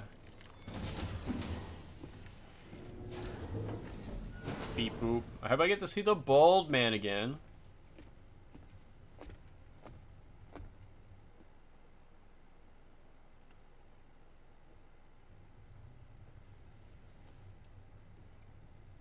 Is it actually a talking car? Constantly surrounded by timefall. But within a 1.5-meter radius of her body, a different kind of precipitation. Hell is Us requires a 4090 to play 30 FPS with upscaling. That's so bad. Core fall. Touches is restored to an earlier state. In other words, it has the power to heal and repair, to counteract timefall's effects. Sadly, people only see the timefall and not the remarkable. They explain why she's not so fragile. They'll get there, I bet. Still no signs of growth? I'll turn the game up a little bit. Due any day now. If things were normal, that is. But the baby's still stuck at 7 months. Hope he delivers that She has baby. still baby syndrome. Have you ever heard of Deliver, I get you. I met a few preppers in Mexico that had something like that. They're not isolated cases. It seems to be happening everywhere. Though who knows if it's She's a got syndrome silly baby syndrome. or a symptom of something else. Simply put, the fetus stops growing at about 7 months. To be clear, it doesn't die, but it no longer moves, as if it's frozen in time. Several treatments, including C-sections, have been attempted. Unfortunately, removal from the womb invariably results in death. And Does the while text not say all fetus? I think pregnancies that's how you are affected, spell it. it's yet another contributing factor to the Might be because I'm already playing the low British birth English rate. version. The Genetic Diversity Conservation Initiative just isn't enough to compensate. You got any idea what's causing it? There's speculation that it's due to an imbalance in the beach itself. I'm sure it's been explained to you before that countless individual beaches Too much Mario, exist, not enough Princess a Beach. multiverse of beaches, so to speak, and that they are all governed by an upper beach on a higher plane. Fetus with OE looks so funny though, I love it. May have inadvertently Foetus. disrupted the link to that beach. Or so they think. BB units were also 7-month-old fetuses. So it's not hard to believe that the beach might very well influence the unborn. Bold. While I can offer you no concrete answer, I can state that the plan to extend the chiral network into the Australian continent, to take it worldwide, is also intended to help restore balance to the aforementioned upper beach. And in doing so, it is possible that we may resolve the issue of still baby syndrome.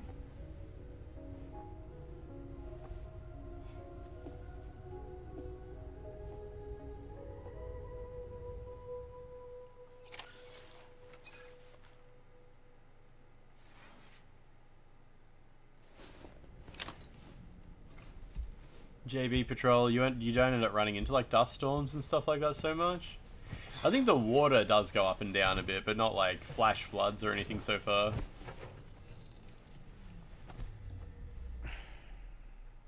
PT Sync Fotis. Fotis is good though.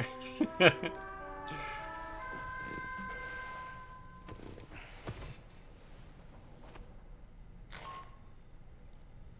it's Charlie. You'll be happy to hear that a request has come in which will take you to your next destination. Friend of Fotis. Unfortunately, no nearby facilities have the capacity to prepare the cargo. So it's going to be a long-distance delivery from West Fort Knott instead. It's fine with me, I built roads. Requires you to transport a large quantity of cargo. Careful consideration will need to be given to your route and your means of traversing it. You'll also need to think about what equipment you might need. Only then should you commit to a plan of action. Access the delivery terminal at West Fort Knott to pick up this main order. Oh, and the DHB Magellan can take you there, if need be. Just open your ring terminal. Yes, I have fast travel. To request transport.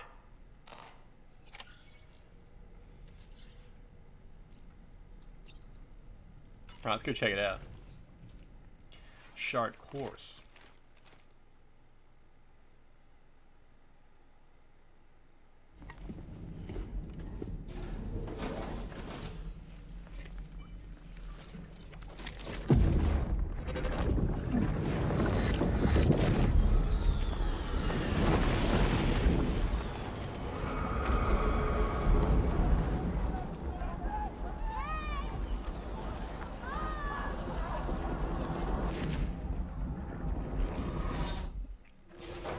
They spell fetus the Australian way, but mom the American way.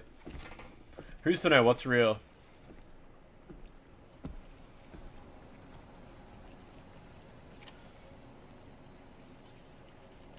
Alright, so what is this mission? Is it actually like super... What is that? Oh, that's Rainy's shelter. Okay. Oh, wait, you can deliver shit to her shelter? She's got chemicals and stuff? Does she actually live in there, or she hangs out on our spaceship? She probably hangs out on the spaceship. Oh shit, there's a road there too. Mom. Mom. The kangaroos are feeling better. Here's Kangaroo Sam rescued. Isn't she doing well? Happy animals for the win, it says. There's someone in my house. It seems an order's been issued to deliver cargo from the animal shelter to my place. What's odd is the order came from my shelter, but there shouldn't be anyone there right now unless someone's broken in. I got a bad feeling about this. If it's not too much, can you head to the animal shelter? Yeah. Oh, holy shit. They got Yamato Transport? That's like an actual Japanese transport company, isn't it? Japan's globally renowned delivery company has expanded to Australia. Yeah, I remember that was on the package that my Wi-Fi dongle when I was in Japan came in. It's cute how they call the bunkers houses. They have the logo and the jingle and shit. I don't think I know the jingle. I only know the logo from actual packages I've dealt with.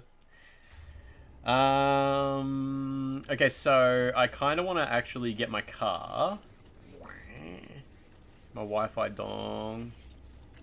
My pocket Wi-Fi. Moom.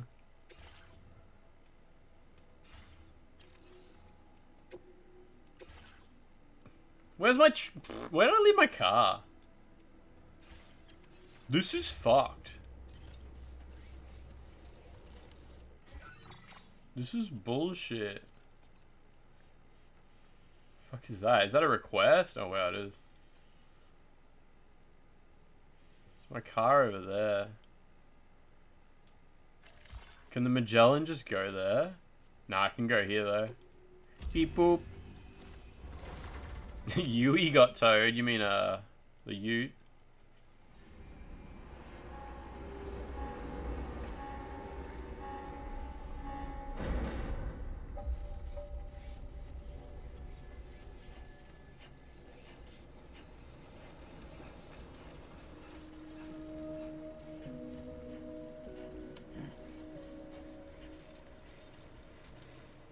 I wonder if the roads have like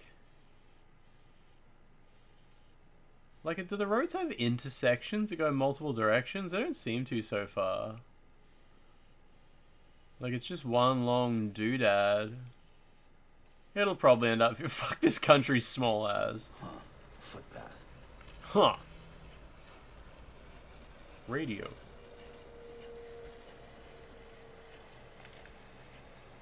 It's so funny how much of Australia you can just run across.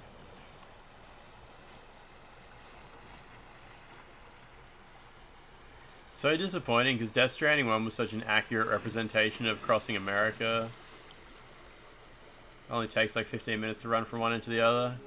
Run across Australia in one Arvo.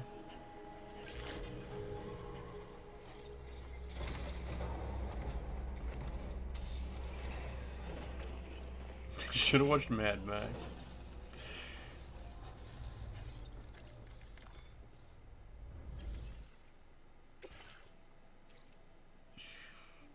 Deliver. Hang on a sec.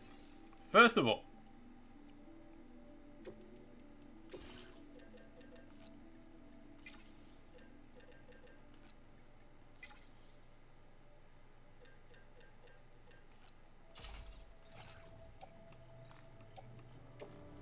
put it in the off-roader. Played Death Stranding 1 and you're like, man, this reminds me of that afternoon I walked from the east coast to the west. It's normal behavior. Express delivery to the musician.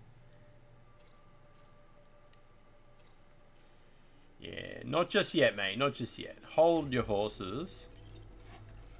Calm your farm. Is there an Australian phrase that means like calm down? Like a uniquely Australian one?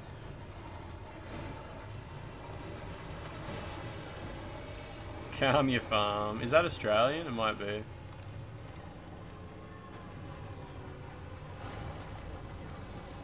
Don't get your knickers in a knot. Yeah, that's pretty Australian. Don't get your knickers in a twist. That's what they used to say.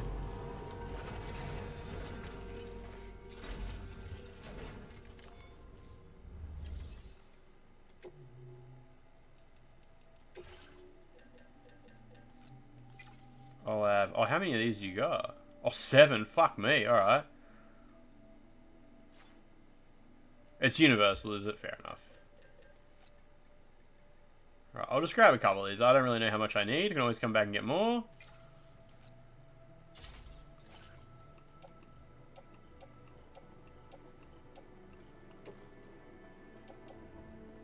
You're running out of orders to do, and it's prompting you into the very last end game now. Still not everyone's at 4 stars. By the end, you might need to just start picking up shit off the ground, eh? Running around looking for shit to deliver. I remember doing that in Death Stranding 1 a bit. I did get everyone in Death Stranding 1 to 5 stars at least. Oh, the Magellan can't... Wait, oh, hang on a sec. Forgot. There we go.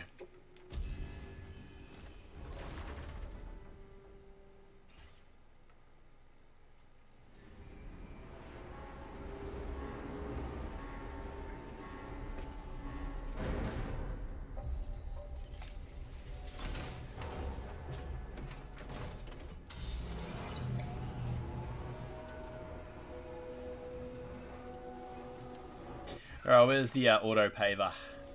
My name's Sam. Can anybody hear me? It's behind me.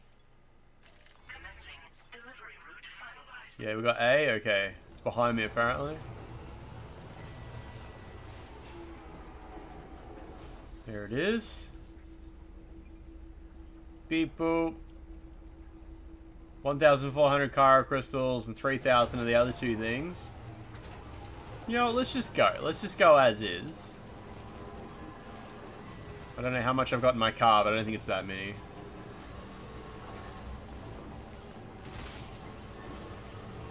Oh shit, there's bugs coming. Oh Jesus, I just... Okay. Yeah, for some reason it feels like building the roads has not been anywhere near as tedious in this one so far. Does anyone else feel the same way?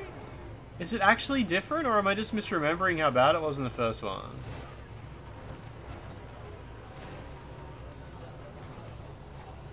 Maybe they just give you more materials in this.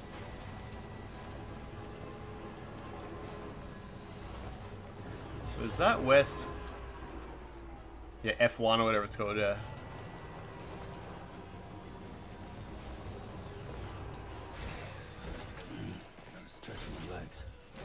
There's some pretty beefy ones coming up, yeah.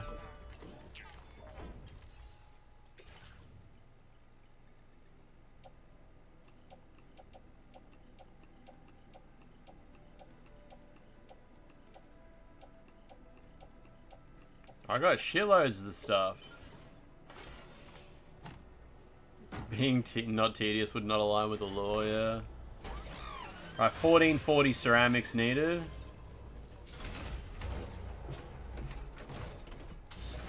Then we're golden. You can see the next auto paver down there too.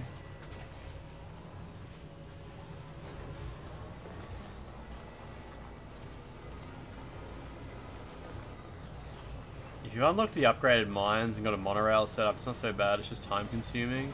Does the monorail let you like move resources around or something like that? I'm not actually entirely sure what it does yet.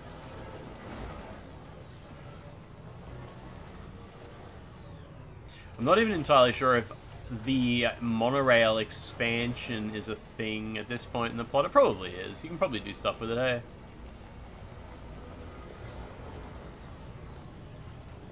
I wasn't totally focused on what it was telling me to do with the monorail, other than go from point A to B.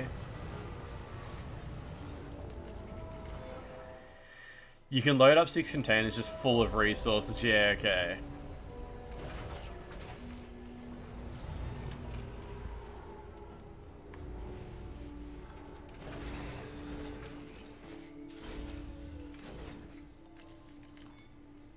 So I need 1440 ceramics.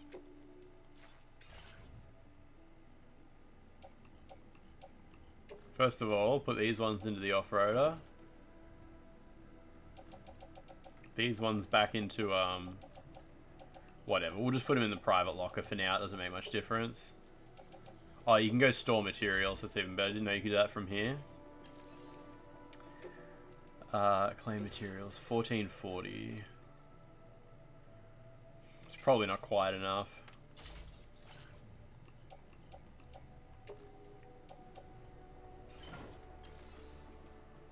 You build the monorails just like roads. Once the line is connected, you can move tons of stuff in one go.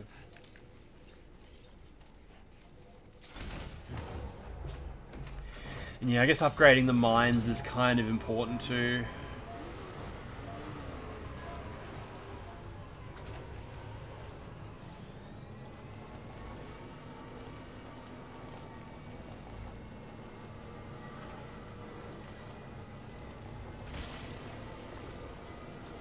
These stupid bugs. Apparently they cause a short circuit if you run over them too much or something.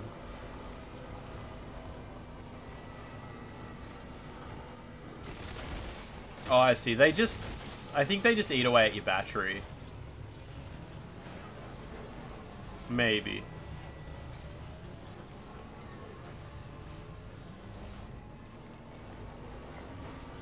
Also, I turned the game audio down at some point. You can let me know if it's too quiet, if something happens. Especially playing offline, the requirements do get ridiculous. Guess the monorail's there for a reason. Oh, easy. It's not easy, it's close. Need 136 more.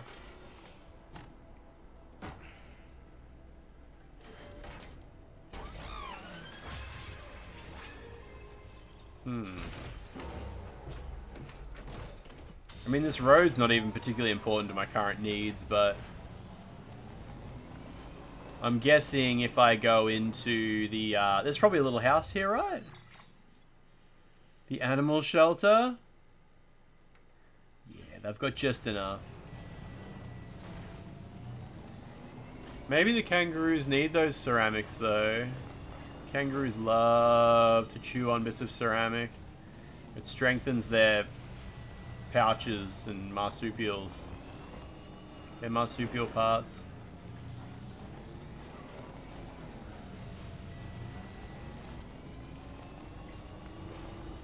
Oh, there's good shit here. Oh, these fucking bugs.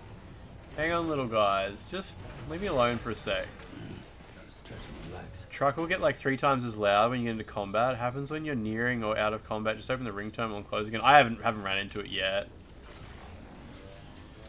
Fucking bugs. I just want this goop.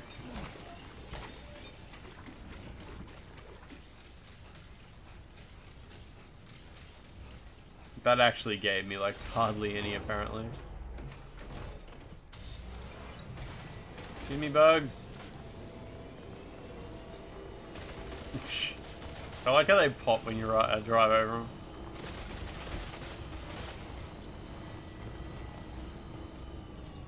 It gets annoying when you start regularly driving through the enemy camps. Oh, so like, yeah, just even while you're just cruising through, does it do it?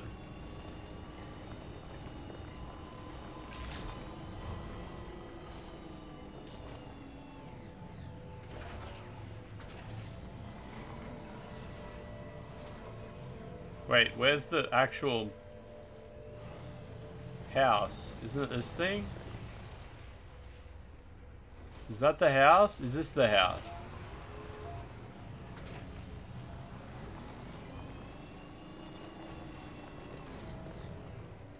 Oh, there's like a little door over here. Wait, is there? I think there's a door over here.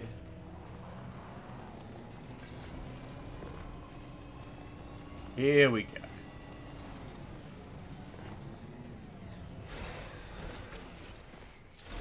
Alright, give me your money.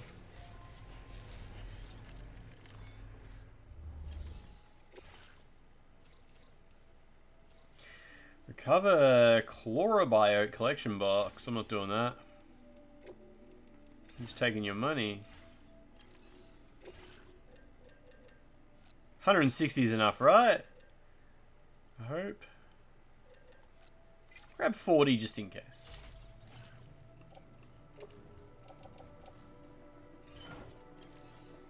Dead Stranding. I can see my single kangaroo off in the distance as well.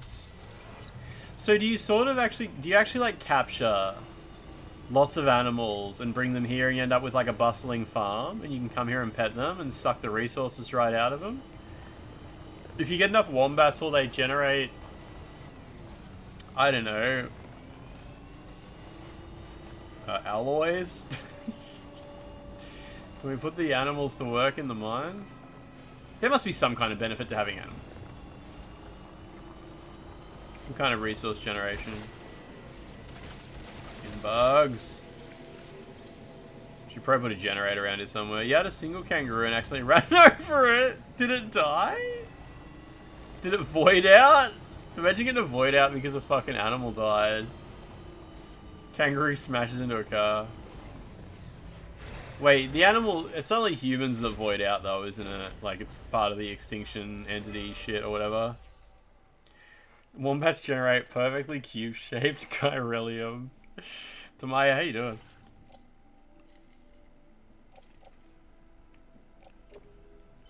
Road time.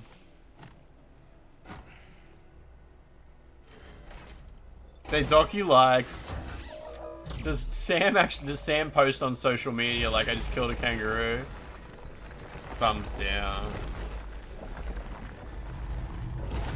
There's a trophy for getting every animal. If I see an emu, I'll grab it. I love how it does the little happy animation. Alright, so what the hell does this road even go? Oh, this one... Wait, does this have a... No, it doesn't. I thought it had a bend in it. Wait, it's not connected?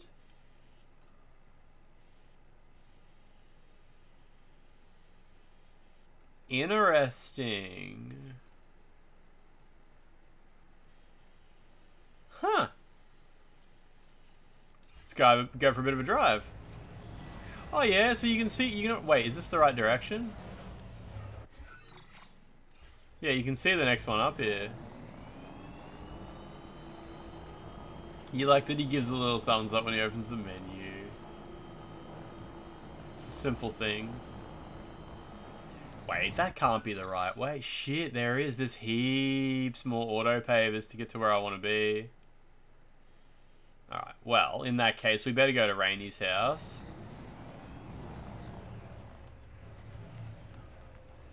Yo, my filters are on in the map, that's why. Oh, that might be why the auto pavers don't show up. I think the auto pavers just show up once you've been close to them once. Like, if I drive near this one, I think it shows up. I think it's just because I hadn't been near it yet, maybe.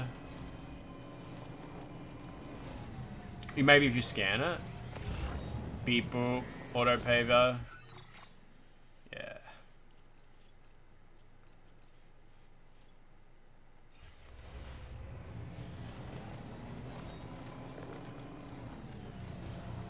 Well, we gotta go to Rainy's house, and apparently there's somebody's broken into her house and stealing all of her shit.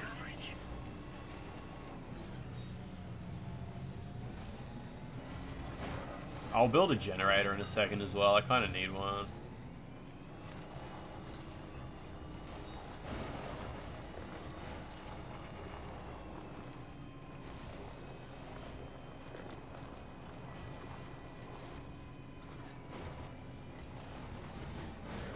Bounce.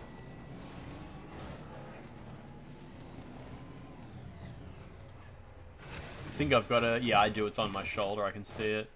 A build-em-a-jig.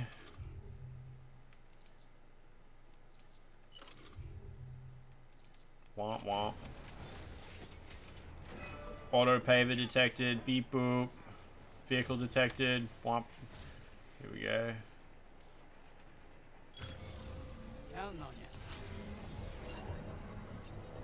None of the resources that you use to build this thing will be refunded if you end up building a road in its place. That's bullshit. I'm going to the ombudsman. I'm going to the ombudsman. Sam should go to the ombudsman.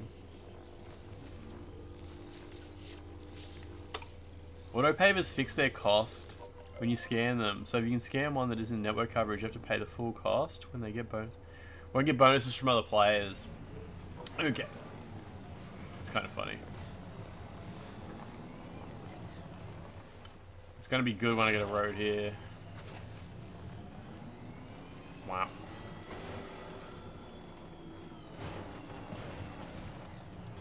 Should I go down here? Yep. I bet these roads... Yeah, they're probably also handy for going to visit the musician as well.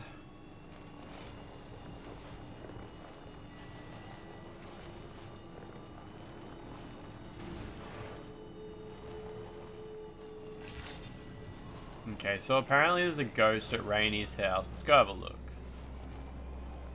It's probably an unborn baby.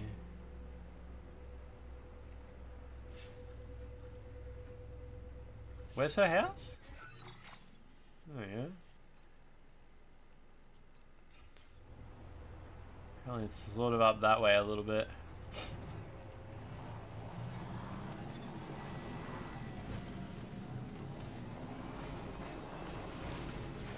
Excuse me.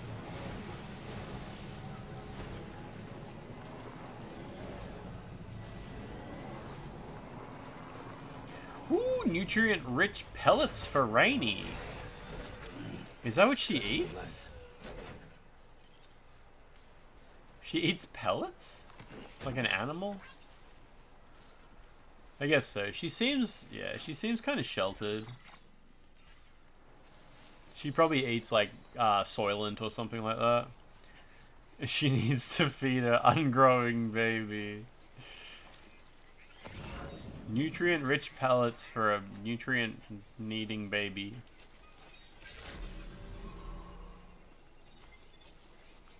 Sam, sort your shit out.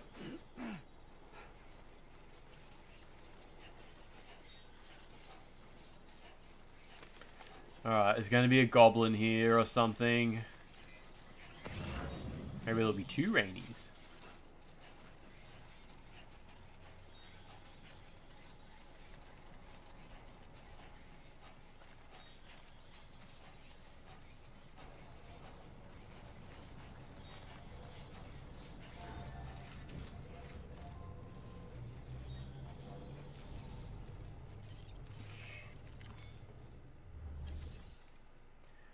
Wait, what do you mean?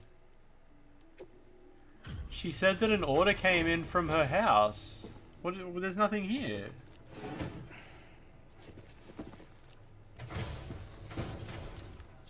Maybe she... Oh. It's just the lorikeets. Okay. Do we actually... Maybe she meant there's an order, like, somewhere else to be delivered to her house. That must be what she meant. Order completed. Well done. My birds are geniuses, says Rainey. It's my birds who've been issuing orders from my shelter. It turns out they can do much more than imitate voices. They can operate delivery terminals. Could you pay them a visit? I'm sure I'd love to see you. Fuck yeah. Wait, the birds had... Hang on, if I go to the social network... The birds say, Sam, I want to see you again, Sam. Sam, I'm waiting for your delivery, Sam. Sam, I love you, Sam. Huh. Are they just repeating what Rainey says? Soon birds will be doing all customer service jobs. Who needs AI when you have bird?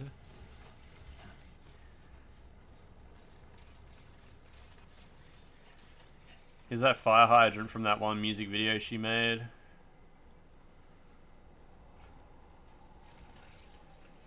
Just backed out of a fort and fully punted another porter with your truck and got docked likes and they're waving their fists at you. Shake harder, boy.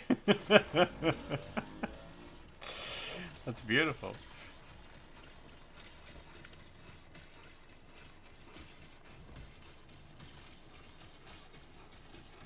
I like how there's just a big pile of piss mushrooms right at Rainey's house. For some reason, every time I go to Rainey's house, I really need to take a piss. Most impressive part is the bird took a selfie and set their avatar on Twitter. Good on him. Those rainbow lorikeets are pretty good. Upsell the birds on the premium bird seed.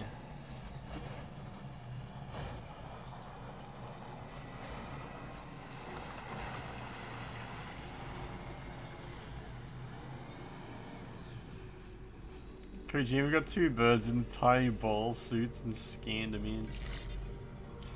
I forgot to check if Rainey's house was full of delicious, delicious ceramic. Nah, a little tiny bit, but that's alright. Alright, I better get back on the road, hey.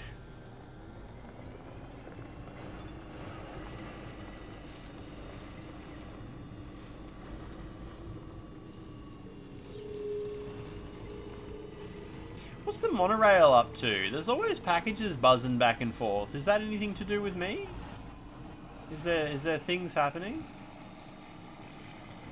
Are they sucking resources from the mines and like putting them into F1 or whatever it's called? Because that would be cool if so. If I'm just like sort of, you know, automatically getting stuff.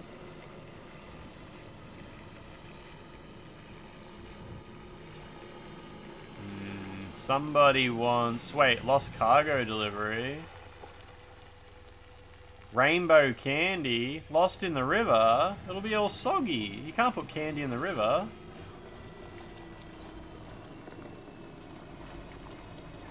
You can see other players' names on the containers when they use it as well. Not in my world. It's too isolated and quiet here. You've dropped your lollies all over the floor, mate. He's not very Australian calling it candy. Or he's talking about F1 and we've really got the roads going. Sam, mate, I dropped me lollies all over the river. They're probably all sticky and fucking... Bring them over. Getting hit by 6 ads in a 20-minute YouTube video is the most demoralizing shit. God.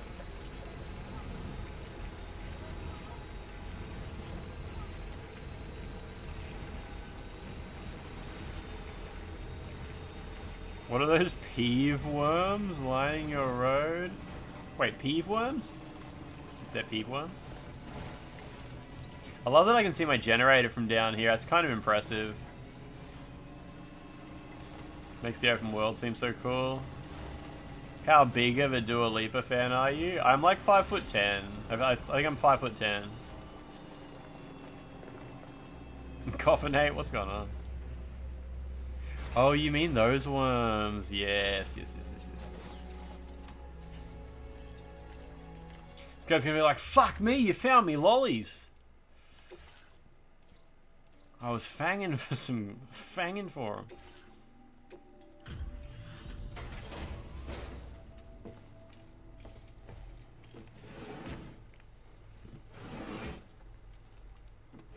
5'10" wide.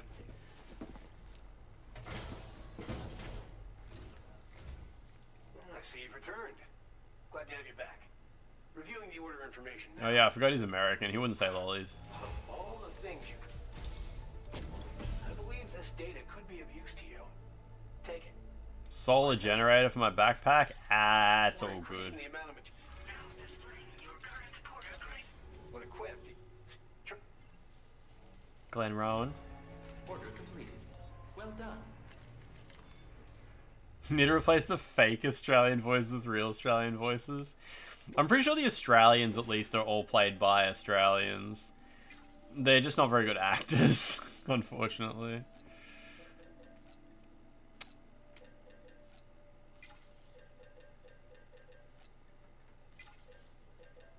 Dude, you need to get more stuff.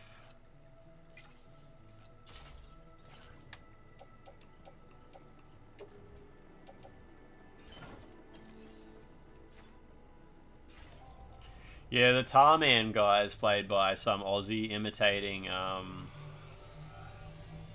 the Mad Max guy, whatever his name is, Miller? George Miller.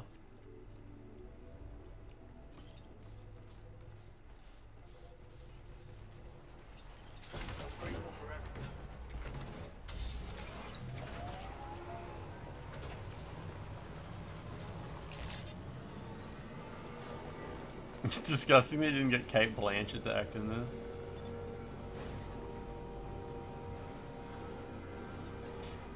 He should have put Rebel Wilson somewhere in this game. Maybe as like a BT or something like that. That would have been cool. The Del Toro impersonator is pretty good, even better since the first game. Oh, we haven't bumped into, what's the guy? We haven't bumped into Heartman yet either, speaking of impersonators. As a BB, yeah, a little BB Rebel Wilson would be good. Kate Blanchett's in Squid Game Season 3. Is she one of the billionaires or whatever? She's one of the squids. She's not. They should have put the Doug Anthony All-Stars in a shelter. Are they all still alive? The Doug Anthony All-Stars are still alive, right? I think so. That would have been great if there's just all of them. One has multiple sclerosis, okay.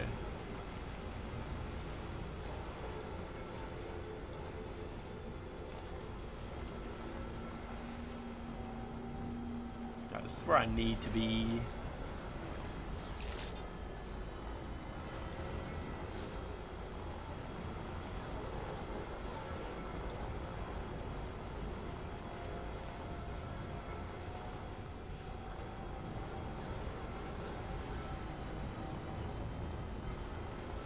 Yeah, what is this monorail doing? Hopefully mining shit.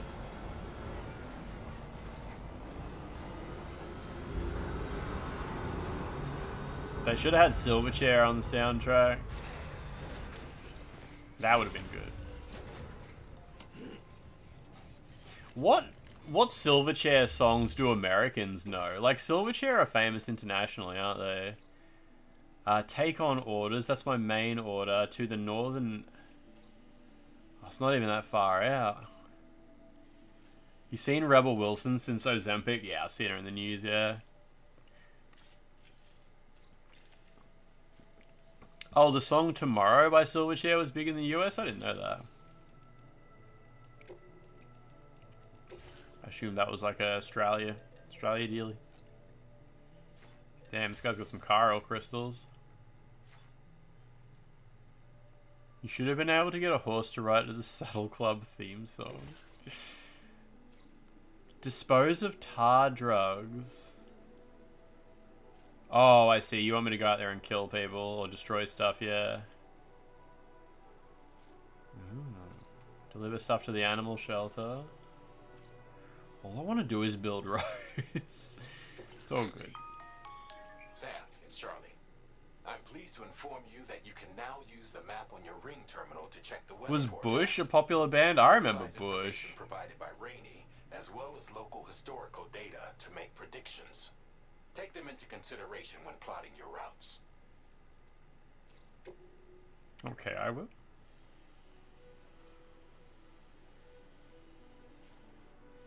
Is that BTs? Nah, it's guys. It's normal men.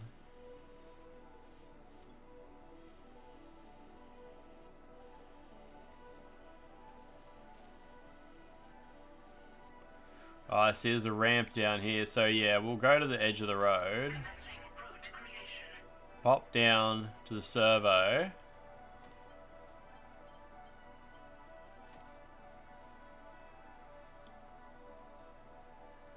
Should be able to have a bit of a go at this. Pull my dick, mate. Sure, 10 nodes, whatever. Grab a goon bag from the servo. Do a shit.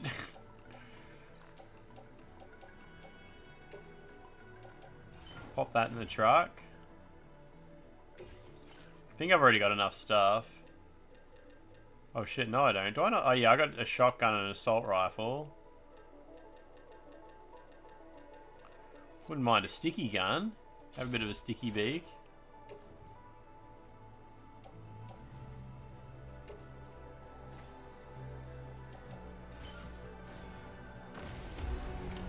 Do a shit gun. Thank you. You want a Mr. Squiggle themed cosmetic?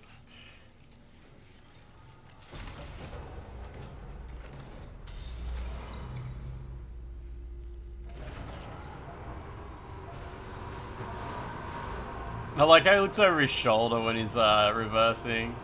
He's about to chuck a Yui. He's chucking a Yui harder than anyone's ever chucked a Yui before. Gatequake detected. Sam, Tarman here. A short while ago, the tar currents became incredibly unstable. It's gotten so bad that the DHV Magellan can't travel safely. We're still looking into what might have caused this, and we'll be in touch the second we know more. Yeah, nah, cheers, Cobber.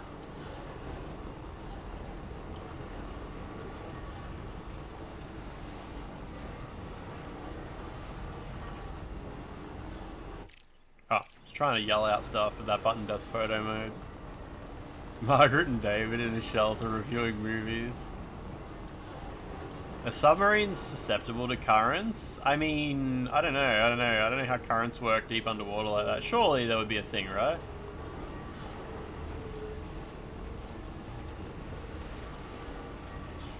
It looks like kind of a weird submarine too, like it's a bit magic. I think magic is susceptible to the currents. Did somebody just subscribe? Oh yeah, Squaloyer? What did you just do?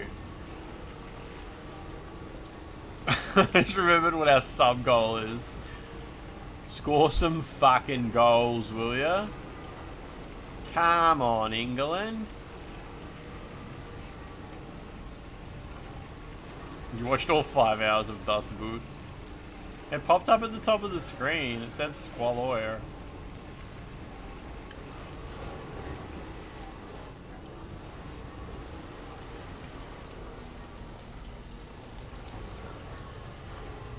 You've been selling magic cards for real? Magic cards, so I subbed for once. You did that on eBay? Mike Whitney? Hideo Kojima only found out about Australia like 2 years ago. He has no idea about any of like classic Australian TV shit.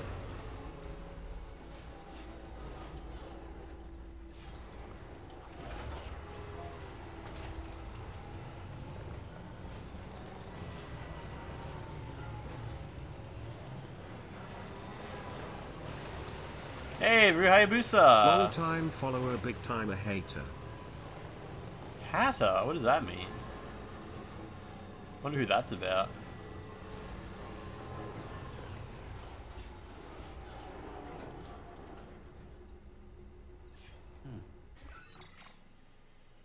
we going? Oh, was kind of supposed to stay up there. This is not.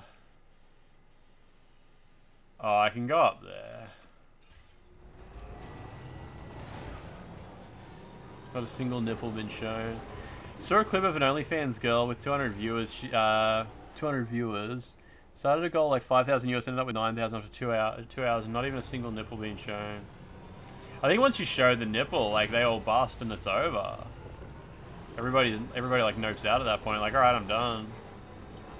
Keep them hanging on.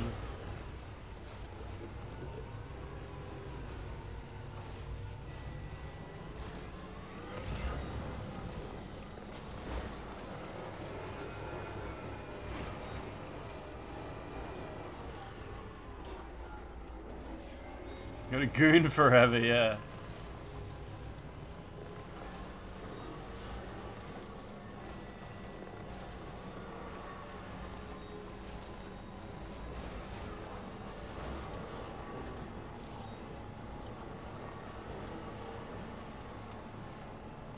Don Burke's Botanical Gardens. Didn't Don Burke end up like getting found out to be some kind of creepy pervert stuff? I think there was a story there.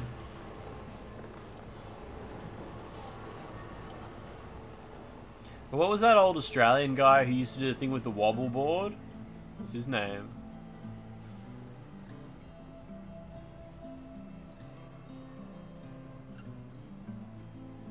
Rolf Harris. Yeah. Forgot about Rolf Harris.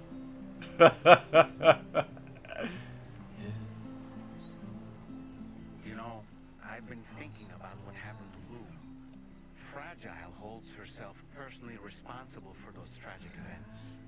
If Higgs was indeed behind the attack, I can understand why she feels that way. Why she blames herself for setting everything in motion. But she's resolved not to let any of it show. Bottle it up and put on a brave face. She didn't used to smoke before, did she? I suspect it's a form of self-punishment she's adopted. Vengeance gives rise to a cycle of violence. And Higgs wouldn't have it any other way. But she's committed to I think Higgs has been hanging out with together with Neil Druckmann a bit too much. And if she believes she has to bury her emotions and play the part of a hard-nosed commander to do that, Matt Knack, what's happening? she will. That's what I think anyway. I'm sure you can understand her position.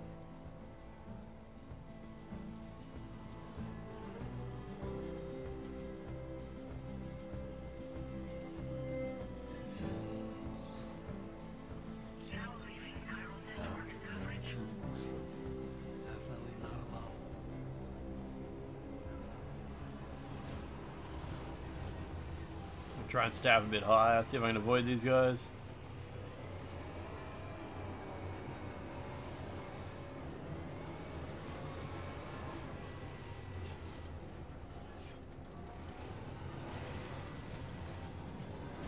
Oh.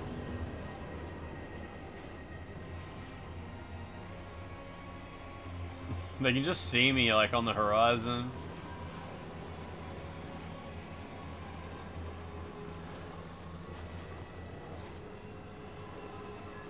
It's all good though. You were looking for new PC parts. Offer a friend, yeah. AMD GPUs are getting super expensive. AMD's meant to be the affordable one. I guess, anyway. Don Burke harassed a bunch of women, and his defense was his self-diagnosed Asperger's, and his genetic failings are to blame. That's so funny. It's like the time that Kevin Spacey, what did he do? Kevin Spacey did some crazy sex pest shit and tried to deflect it by revealing he was gay.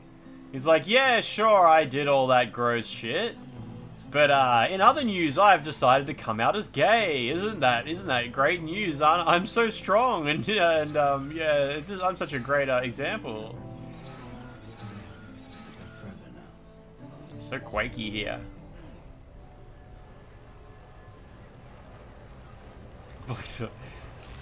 I choose to live my life as a gay man. That's the quote. That's awesome. But yeah, I'm not a rapist, I'm just gay. So it's insane mindset. Not just mindset, but like, thing to say. Hold Danoka, what's going on? I'm not getting S rank on this.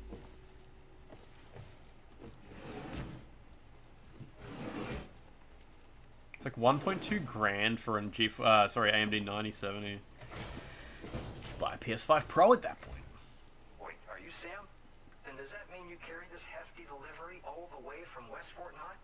Way to make an entrance. We welcome you with open arms. Now let's get this cargo of yours processed. Yeah, Kevin Spacey's not in movies anymore, is he? He's been in some fantastic stuff, though, obviously.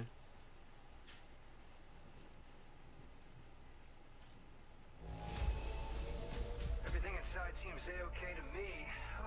What a relief.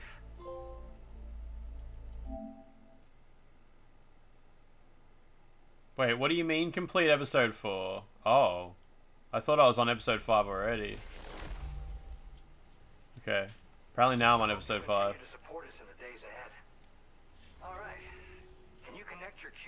Could have sworn I was... Alright, whatever.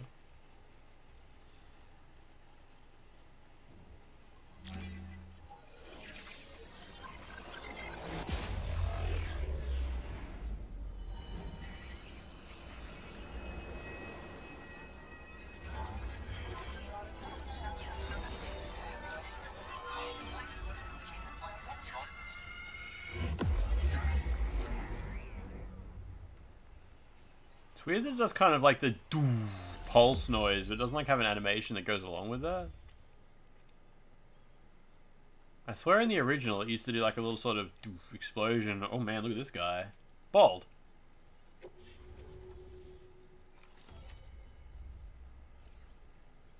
There's a bunch of guys in my chiral network, like enemies. S-sized cargo can be attached to the shoulders and hips. Camouflages you in snow or asphalt. Okay. A new suit. Now displaying your current porter grade.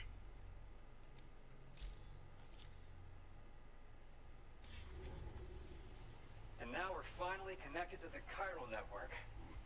This should make our job so much easier. Why is his hair like that? And to make your job easier, I've gone ahead and Least shared Northcote data looking person ever. Oh, right. I also wanted to give you this as thanks. Better be a shitload of ceramic. Oh, it's something else. Ooh.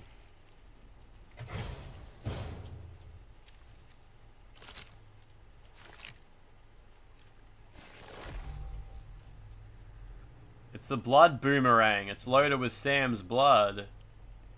It's especially effective against BTs. The more blood that is loaded, the greater the damage. It's a boomerang. He's gonna use it to shave his armpits, yeah. Throw it properly and it'll come right back to your hand. It's a reusable weapon in that regard.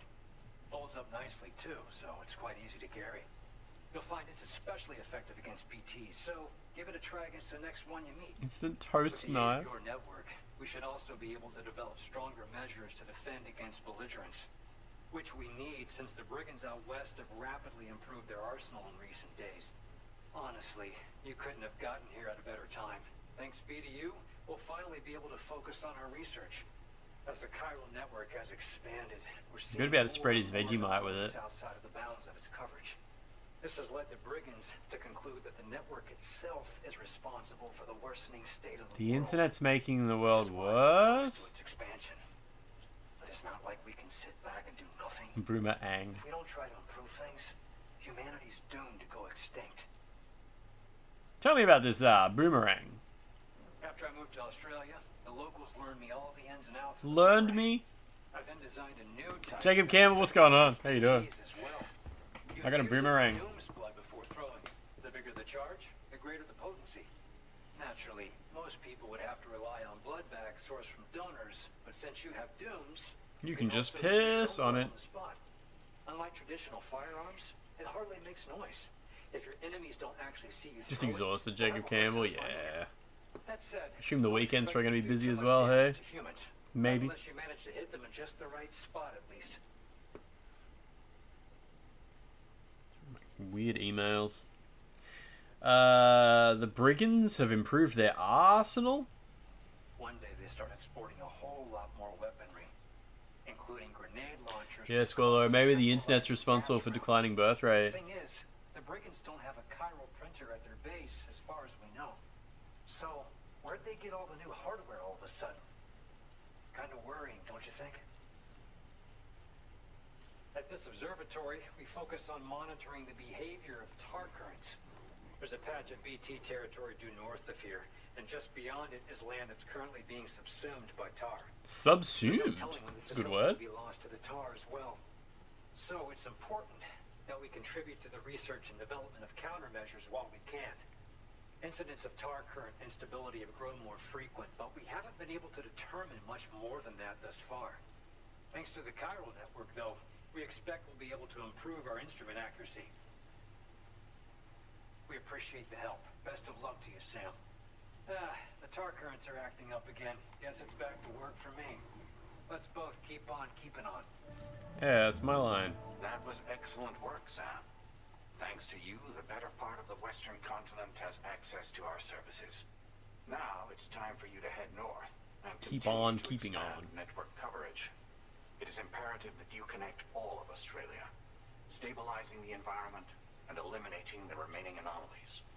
There will be challenges, of course, but I know you have what it takes to overcome them.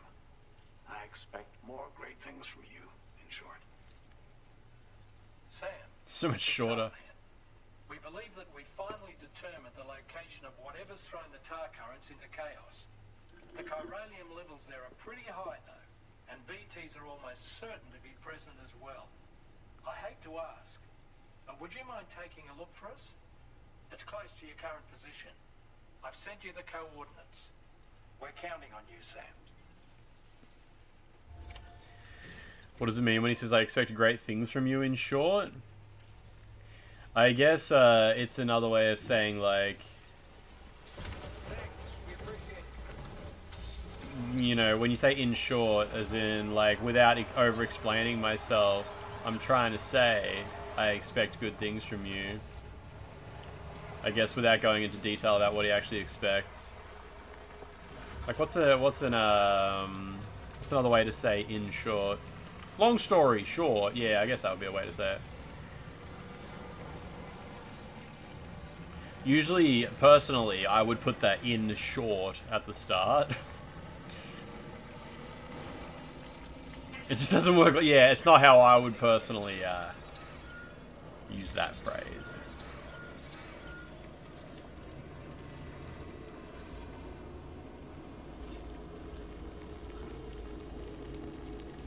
Anomaly has been detected. Oh, it means while wearing shorts. I mean, it's fine, grammatically correct even. It's just because something's grammatically correct doesn't mean you should say it. It's like when someone says on accident instead of by accident.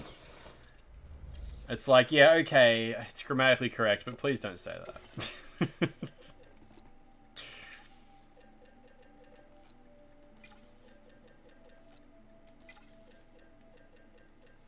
Give me all your money.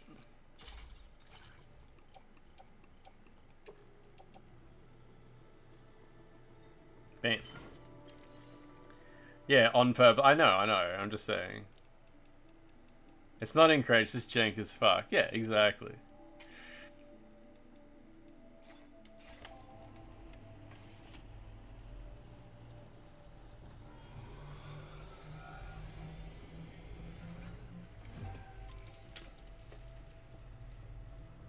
Brag, a long story short.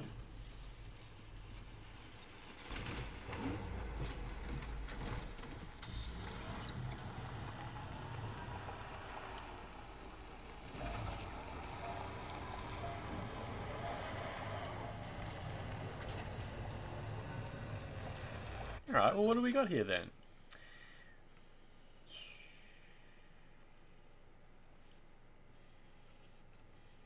He reckons there's BTs in this area. I don't know about that. Sounds made up.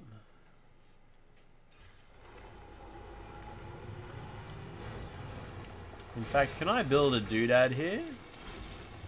On a field or in a field? Oh, I don't even have a thingamajig. Bloody hell. Princess Peach and the Ocean of Pea. Who's what's been going on? Been playing video games? Saw one of these on the floor before. I should have just picked it up. Insufficient materials. Yeah, I'll recycle my fucking... I think that worked. Yeah, it did. An old assault rifle. That's fine with me.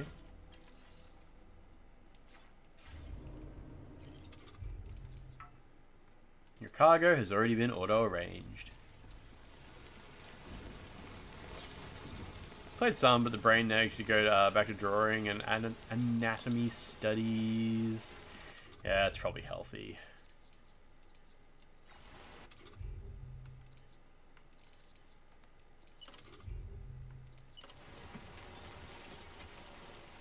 Outside permitted construction area? Are you sure?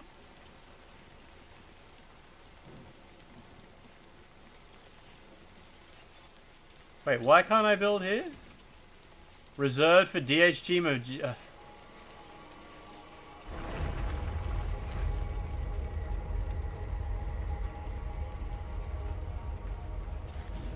Well, it is an anomaly. Sam, fuck me! Oh dear. Trying to build a fucking generator. And Dollman just goes, oh dear. How much fucking room does this spaceship need? Oh my fucking god.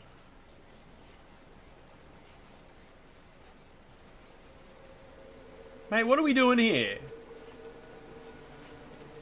You can't have the whole road, you're just one car. Oh my god, fuck me. Makes Sam wear Oakley so he looks racist? I hope so.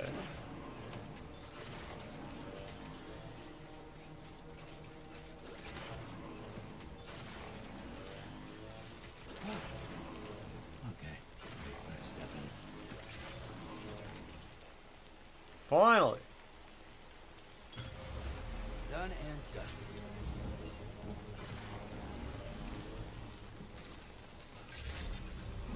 God, my battle skeleton's almost ruined.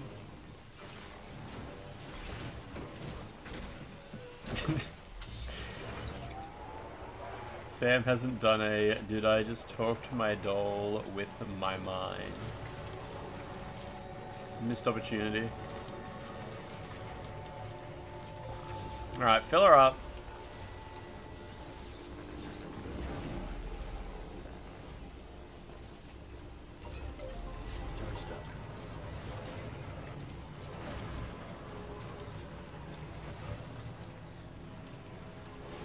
Alright, so we're going to this pile of sludge.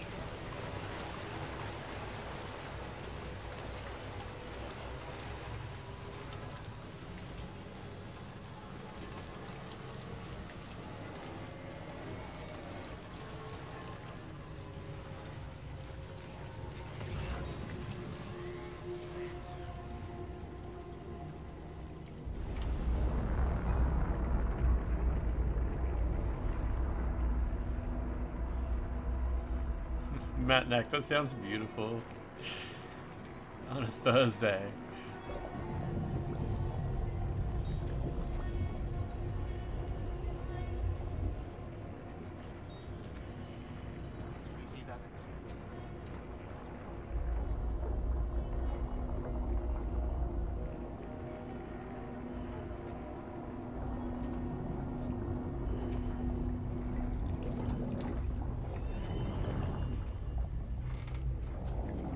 He's got a friend.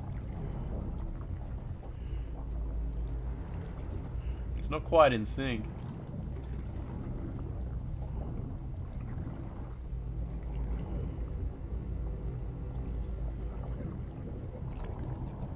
Look out. Okay.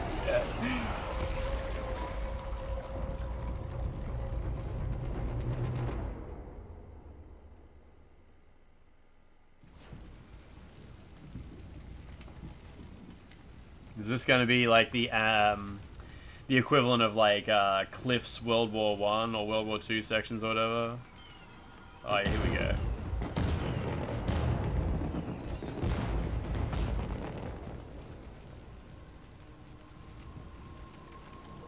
I think Troy Baker's NFT scene, yeah, it's probably in the director's cut.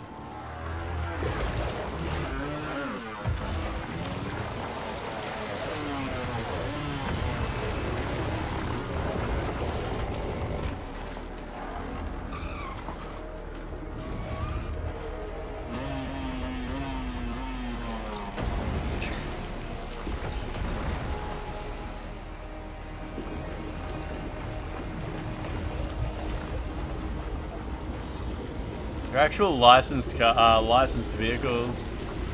It's great.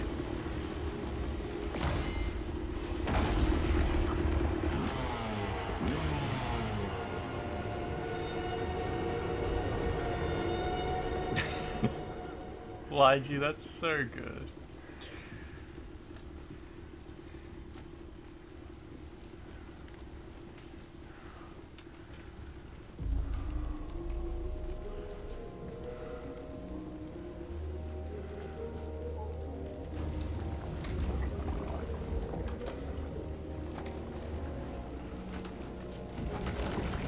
That face deformation. Definitely not procedural.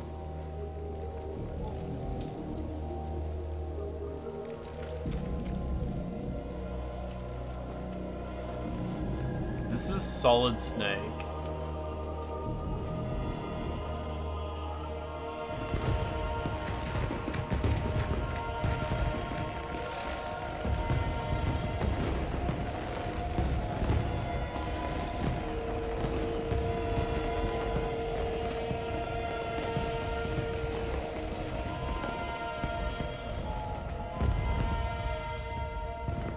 What's a bridge baby doing in Alaska? Conflagration. Bitrate hellscape.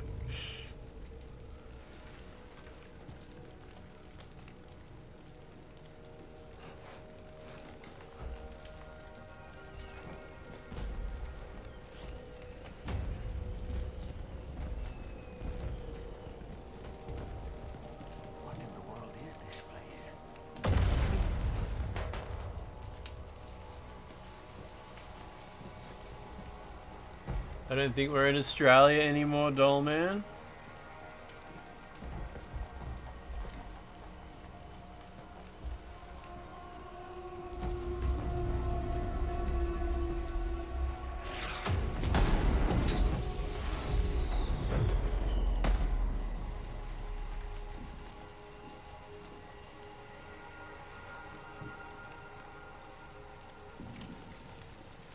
I'm not even sure if I know that actor, Snaky Baby.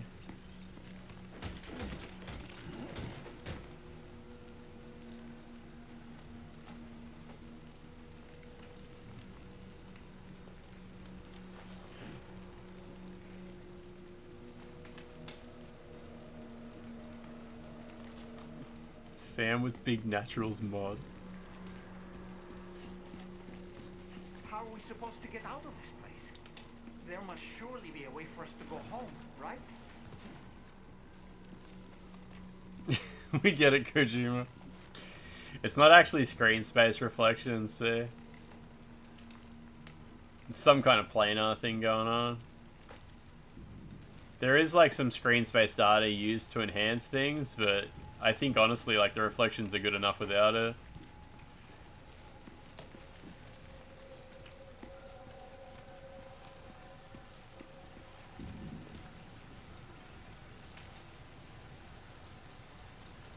There's a Big Naturals mod for Balatro.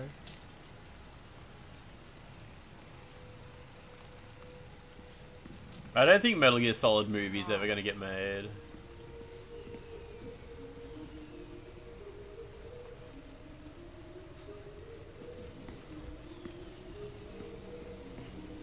Hey, it interacts with his body.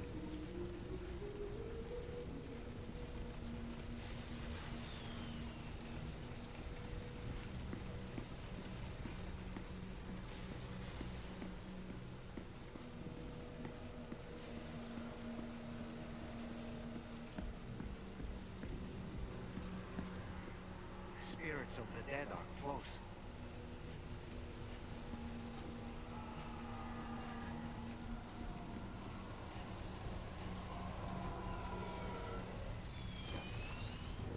Heads up, Sam. It's not safe. What do you mean it's not safe? I think it just means there's fire.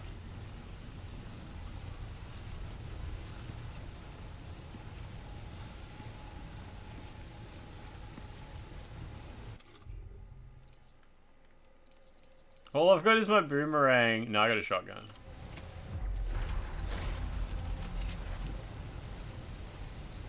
Try to light a cigarette on one of these bad boys. How's the bitrate? How's my face look? I love to compress video. Love modern video compression. Looks like mush. The face has like 10 pixels left. Your face is growing blocks. Nice bits, idiot. For a clown to encode at the circus.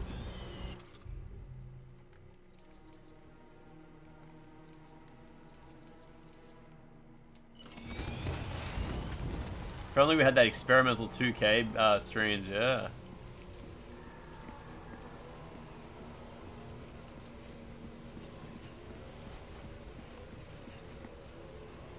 You can hear motorcycles.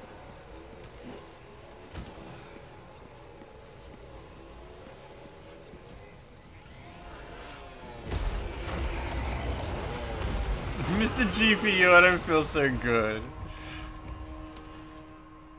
They're not human. Don't underestimate them. Doll man?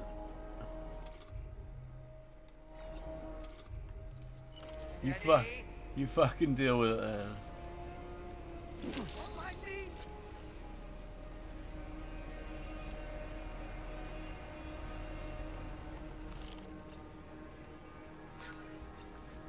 He won't like mark them like normal enemies.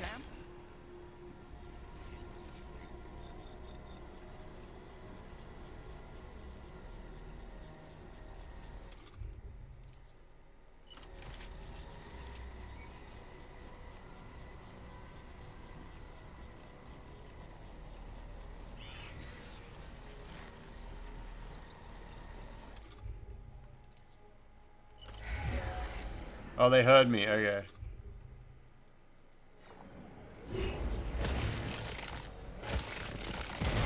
His head fell off. I'm holding right. There we go.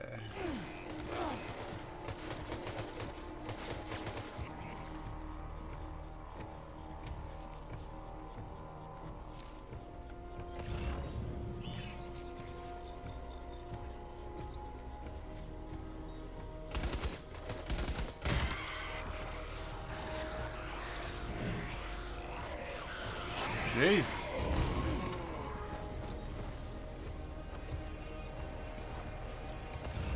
Jacob Campbell, give me a second.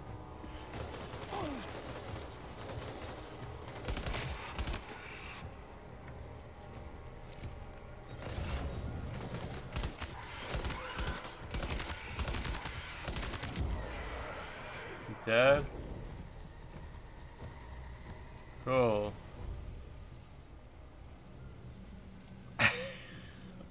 You accidentally said fucking as a filler word while speaking to a business. Ah, it's all good. I'm sure they get ya. Why have I got this fucking carrier out? Go on your back, idiot.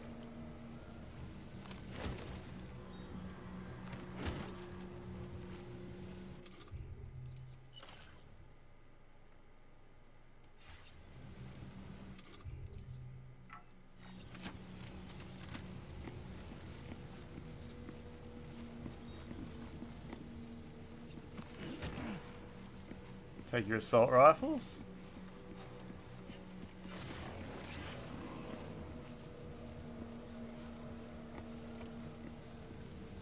You said kick W to your boss in a chat message once.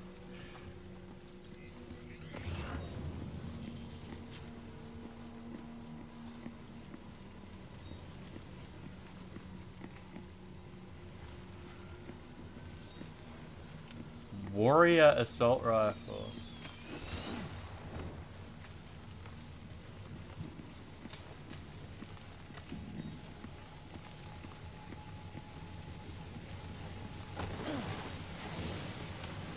Hot, hot, hot, hot, hot. Oh, there's a man there.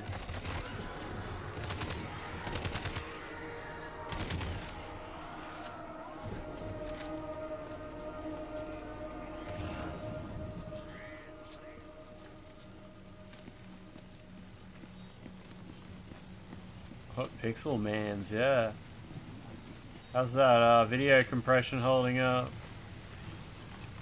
Remember, you can enjoy high quality VODs on the YouTube channel, !VODs, to see what you're really missing out on. Get the quality VODs, !VODs for you to look at with your own YouTube. Have a look at it.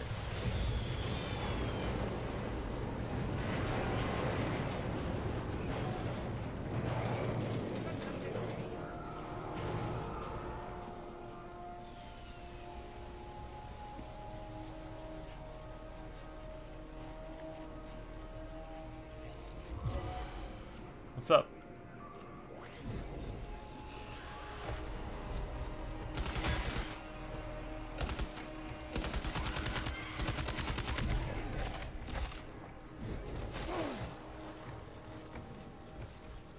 Who did that?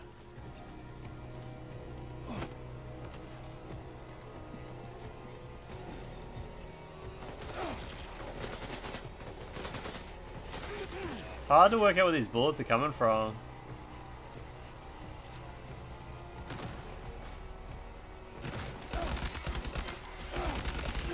It's like there's someone behind me, I think.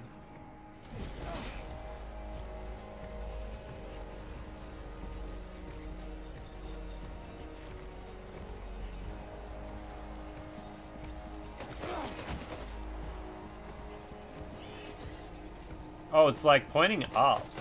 Oh, there he is. Okay, I see.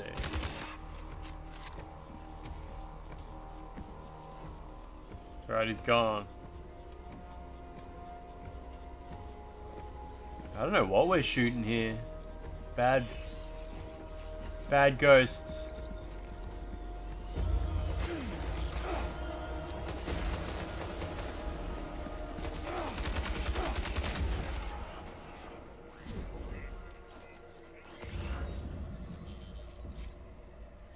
There's a blood bag down here.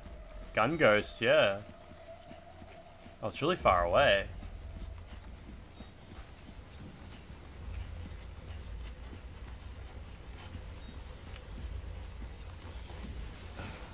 This ridiculous backpack on.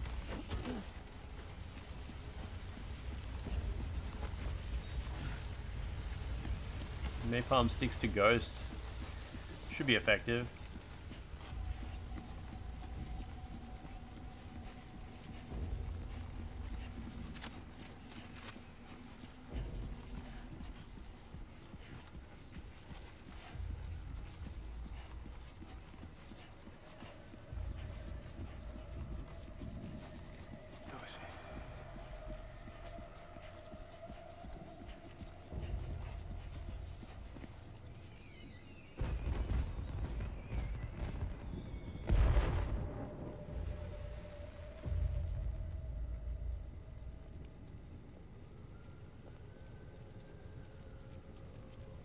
Got a whole little altar.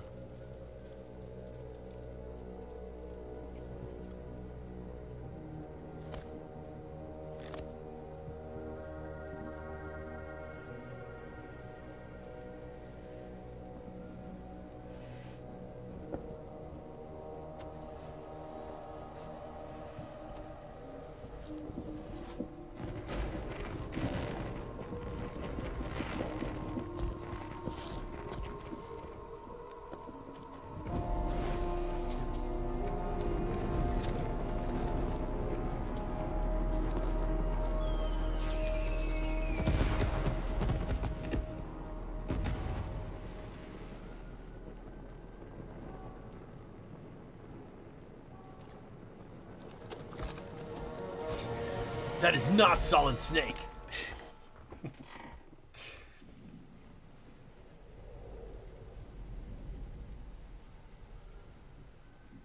Wait, are they trying to lay a trap for us?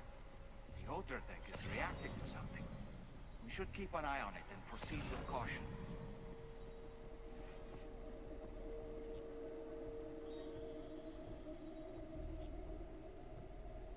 Would have been funny to get David Hayter to voice this guy.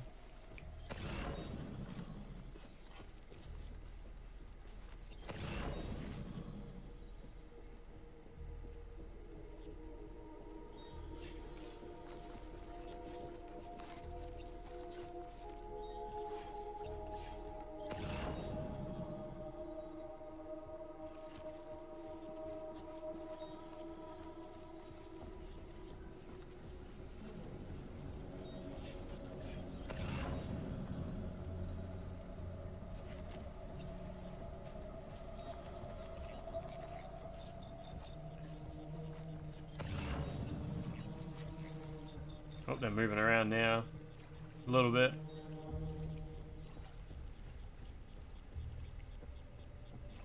Hey, is the game a little bit loud, really?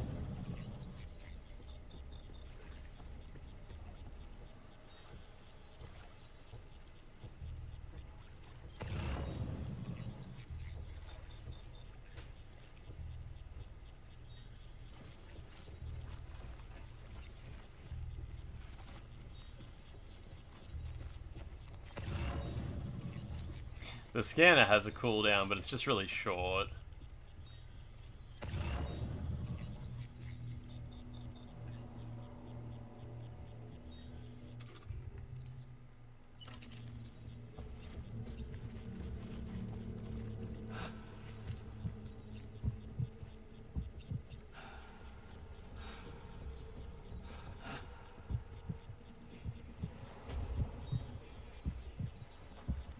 What is this guy doing?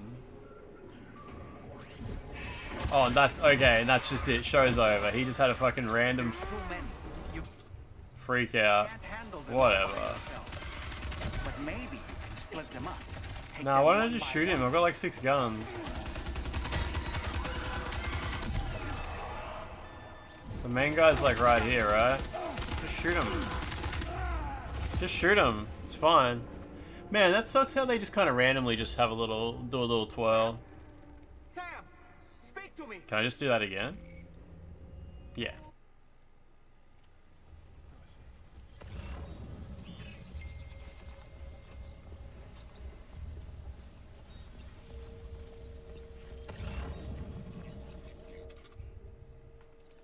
Let's just see if I get better RNG this time.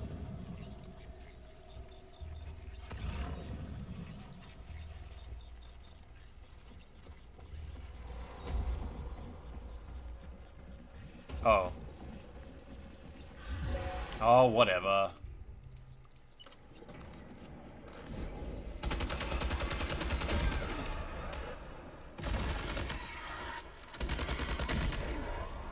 There's too many. You can't handle them all by yourself. But maybe... Doll man, if you would pick up a fucking gun, one by one. you get this shit done. Oh, he exploded.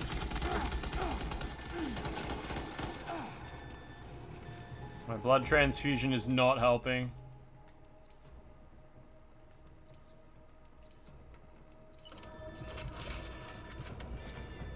When's my blood transfusion gonna kick in? Does it take a minute?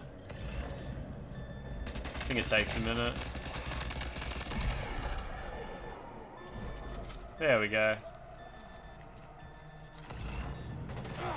Who's that? Who's doing that?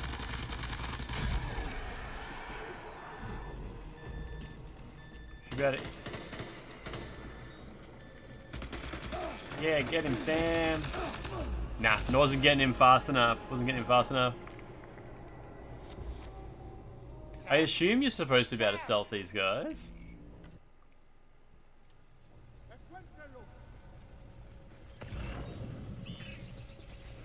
Although last time one of them was just kind of like looking the other way, and this time he's not. Snaky baby, that's beautiful.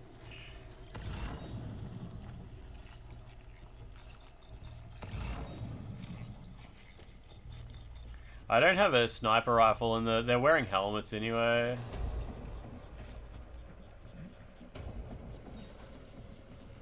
Should probably take this backpack off.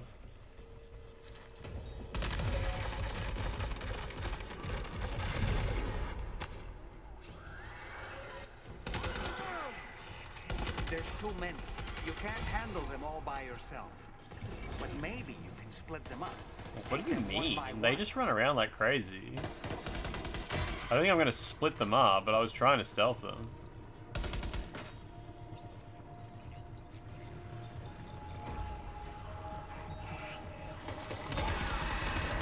Jesus.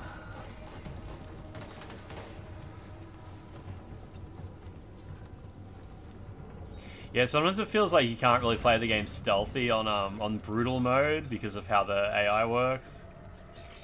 It's almost like brutal mode takes away the stealth option and you just gotta shoot everything. I've noticed that when just dealing with enemy encampments as well, you sort of can't really use stealth at all because they can see everywhere.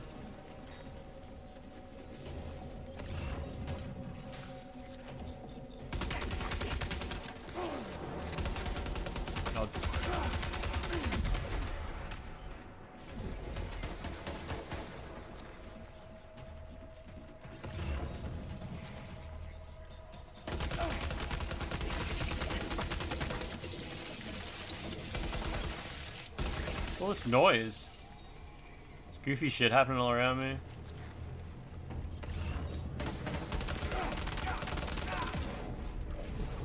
Did I get him? Get in! Oh, he popped.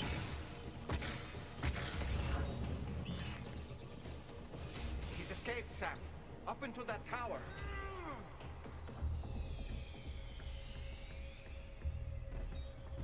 Okay. Oh!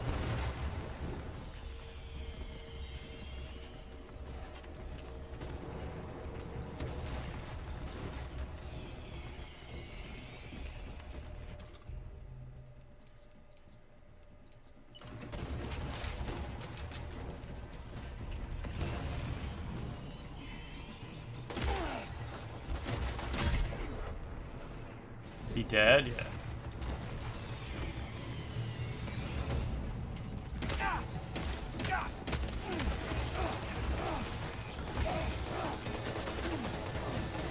I'm in the fire. I'm not sure what's happening.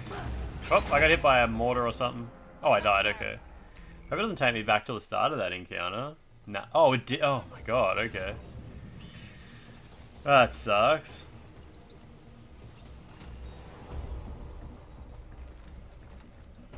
I wonder if do they want me to stealth this? It's usually in games like this you can sort of see like where they plan for you to go. Like there'll sort of be a bit of a route planned out or something like that. I think they saw me. I think they've already seen me. Yeah, they have. Yep. There's too many. You can't handle them all by yourself. But maybe you can split them up. Take them one by one. You plan the route. Yeah, I guess so, right?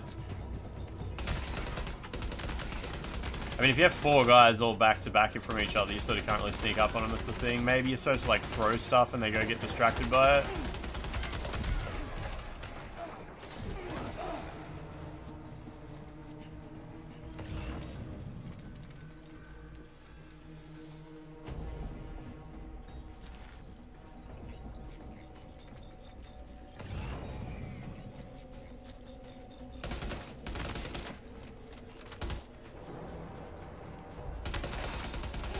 I miss when I was like building roads. I want to go back to that.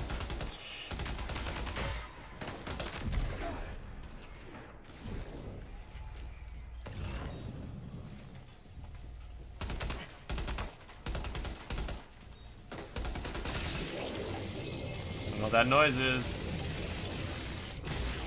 What the fuck is that noise? Oh. Still alive, alright. Got this one. Oh, he's doing something. Oh, he knocked me over. Oh, I died. God damn. From the starting position, try going left. Okay, okay.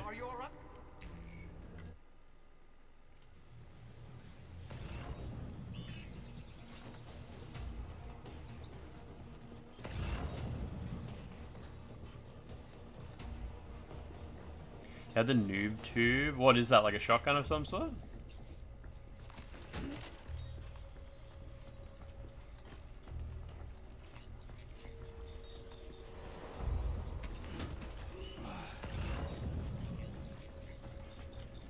Did that guy see me? Oh my god, they saw. Oh. Okay. There's too many. You can't handle them all by yourself. But maybe you can split them up. Take them one by one.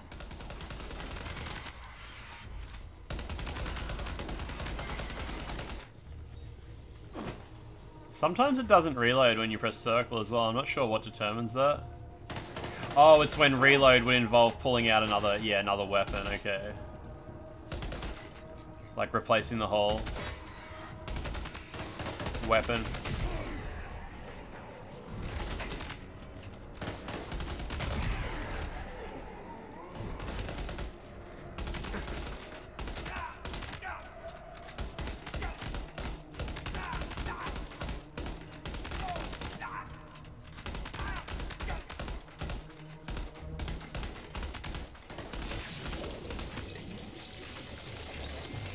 Noise. Oh, it's. I think it's maybe a grenade or something. Yeah.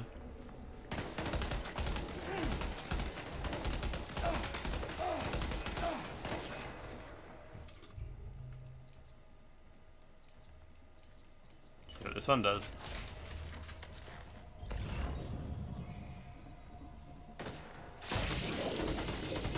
Doing it again.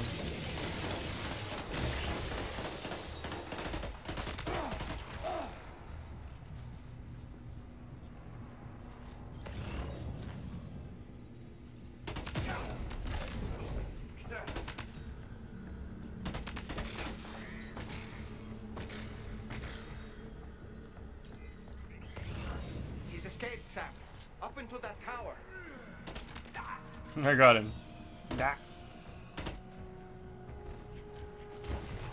Radix kill you? What's happening?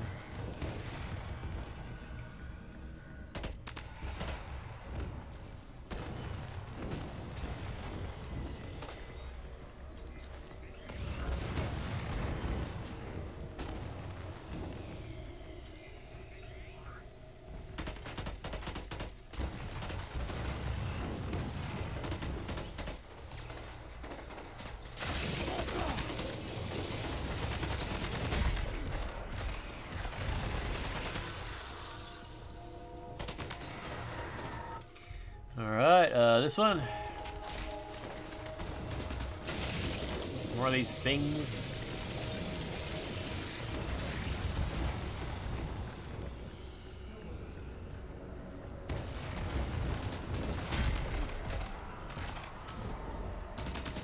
Oh, he's dead, okay.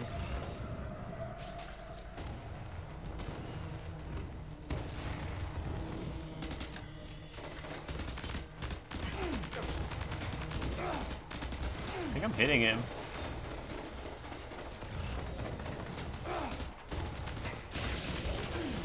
More of that weird stuff.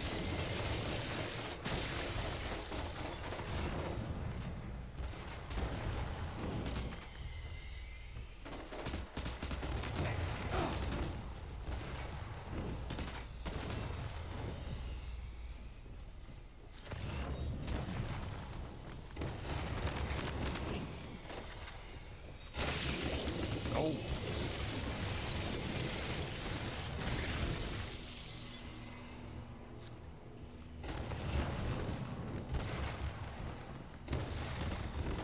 Still one up there.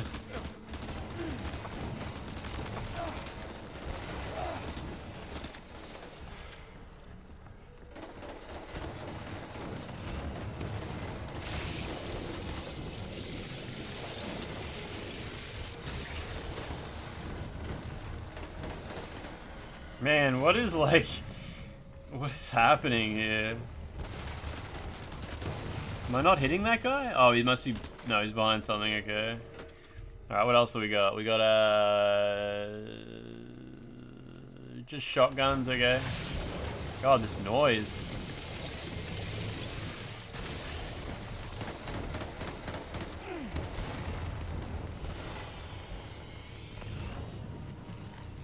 Last time I was out here, I got like hit by these mortars.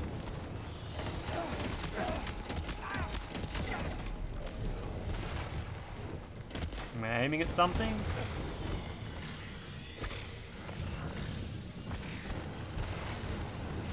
He's too quick. Must have gone up. Where's my scanner? Oh, there we go. Oh, he's up. There's more? Oh my god. I have a grenade launcher as well. Oh yeah, with up on the D-pad, yeah.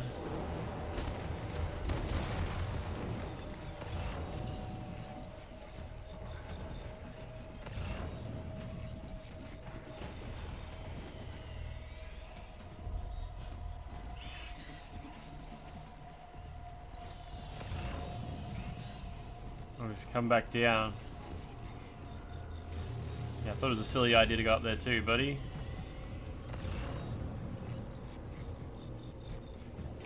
Oh, do I have the health things? Maybe. I hate how long it takes to bring this menu up every time.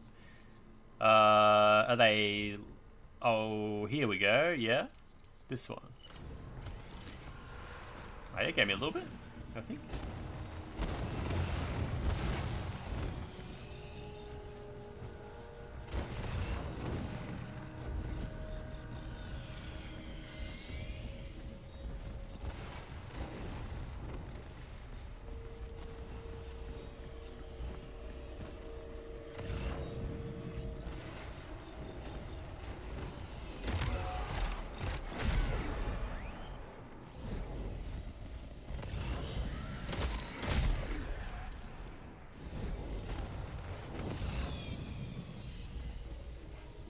Is there more?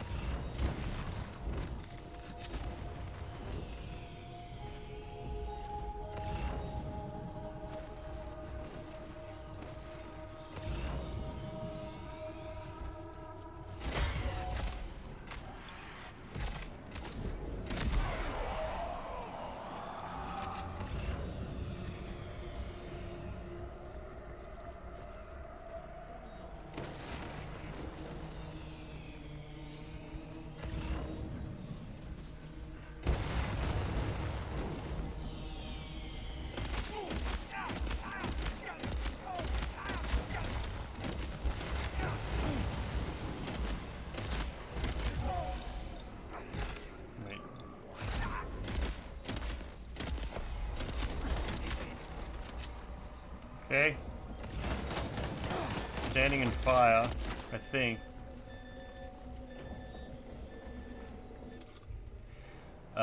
Eat the... Oh, this one. It says like... Oh, these are all empty. Oh, okay.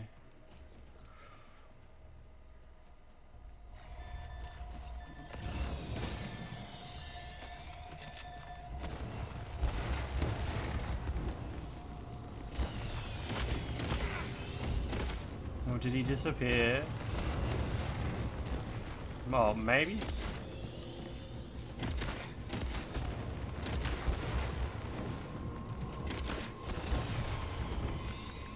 What's going on? Am I... Oh, there we go.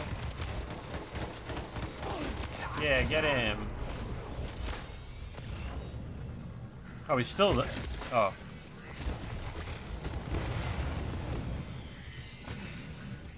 He's still going. Oh my god. Okay. Oh, he spawned like 4 more guys. Oh my god.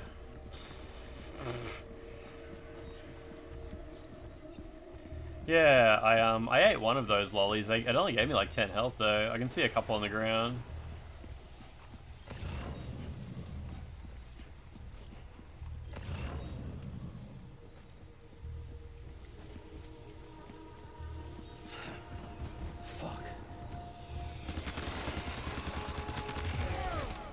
Yeah. Get him. Get him, Sam. Great job.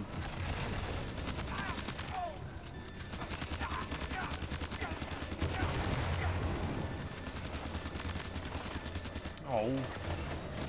I was getting him, but now he ran off. I saw that him stun locked there.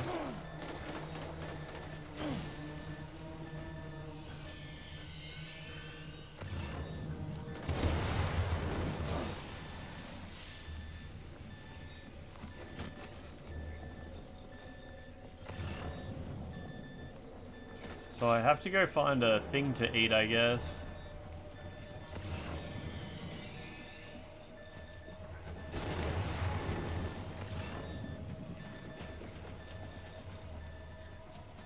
My health's slowly going up. There's physical editions of Hello Kitty coming to PS5. I have 30 bullets left. Oh, this one's got more.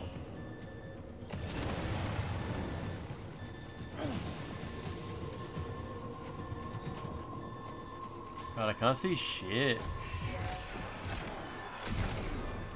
Did I get him?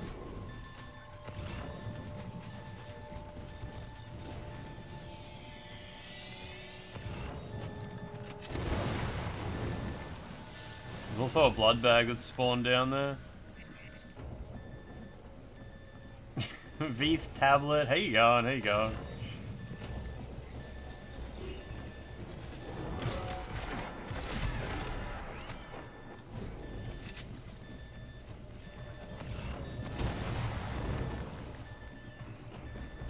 Why is it so dark? It's awful.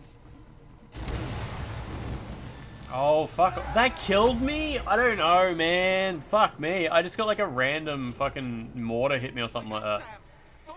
God, that's awful. I really want to be able to stealth these guys. It must be possible. Like, surely that's what you're supposed to do. It's a stealth game, right? It's a Metal Gear Solid game.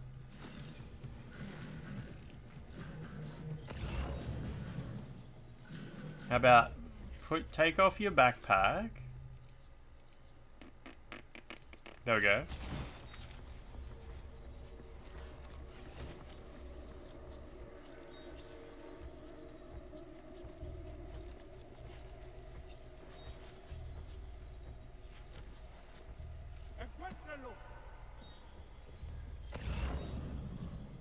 It's, yeah, it gives you the idea they kind of stand in some kind of formation, like as if you could approach. I'm not sure what that would actually look like. Like, they very well could have seen me just then. Oh no, alright.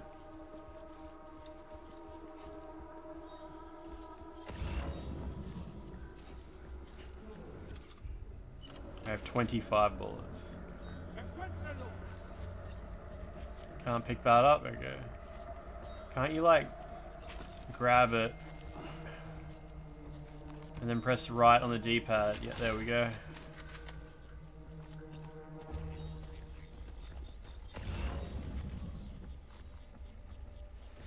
Why doesn't Snake just... I mean, why doesn't Sam just leave? Simply navigate to the opposite side of the arena.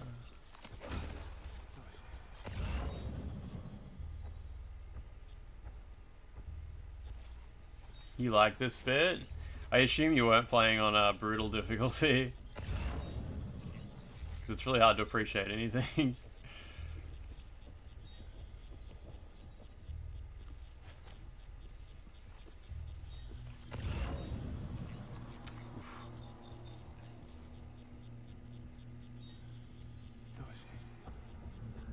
I'm guessing if you... Yeah, I don't think you can stealth from this direction.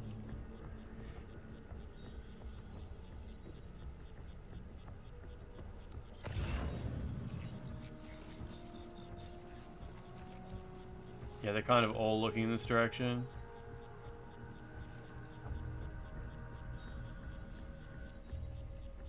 Yeah, the skill is selecting the correct difficulty, yeah.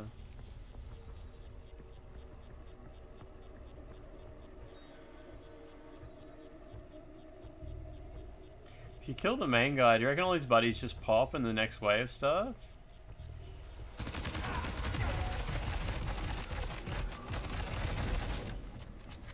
Nah, he just teleports. There's too many. You can't handle them all by yourself. But maybe split them up. Take them one by one.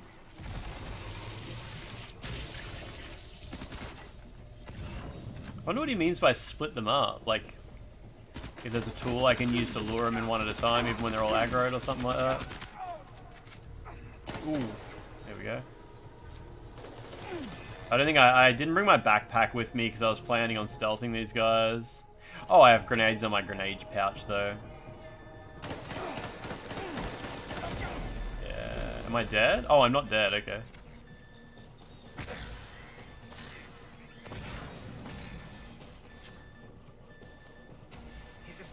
The grenade just skipped straight to phase 2. That's weird. Fair enough. Can I do that again? Throw a bunch of friggin' grenades out there.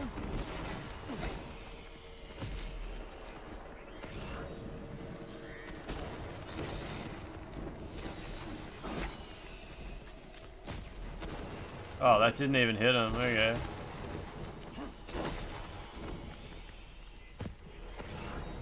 Huh, thought I threw it like right into the middle of him. I guess not.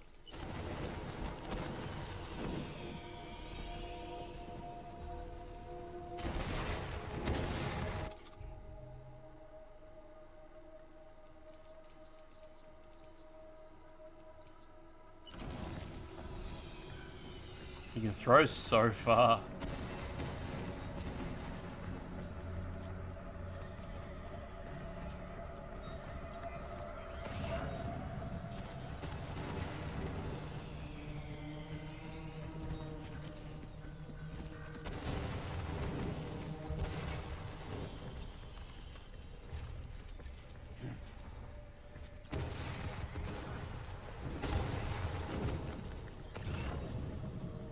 And they're moving now. These parts are kind of messy, like in the first one. Yeah, I can barely even remember them in the first game. They were so forgettable. It was just like run forward and shoot everything and then it was over, like a cutscene. Now that I'm playing on hard, you have to actually deal with it.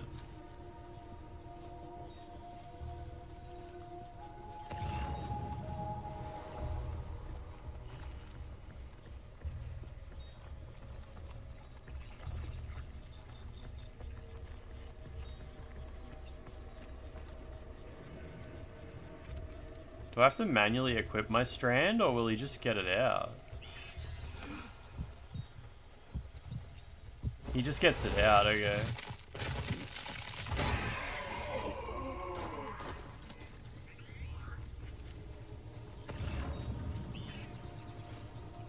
It's still 2 more bloody phases to go, though.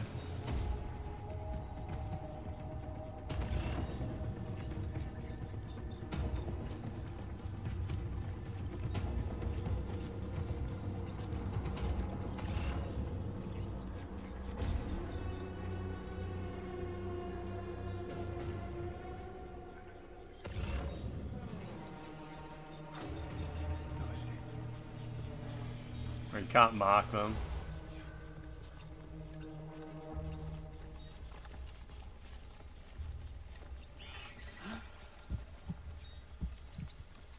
It's too fast.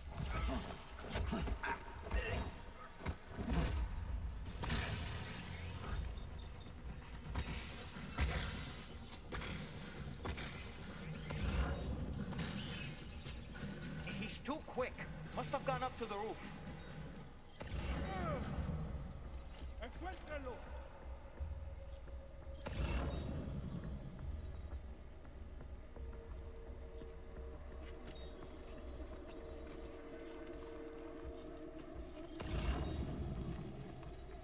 Kinda wish I hadn't bought the backpack back now.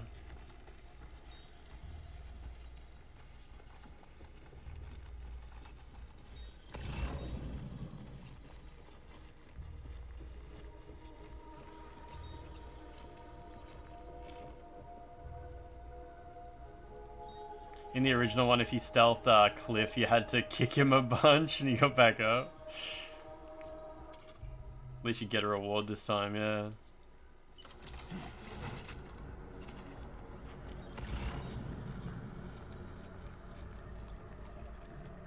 I mean, visually, this is all very cool.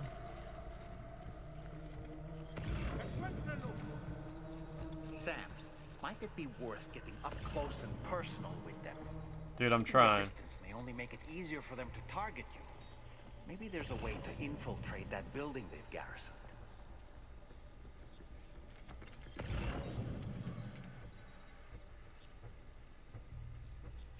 It's not a great place to be.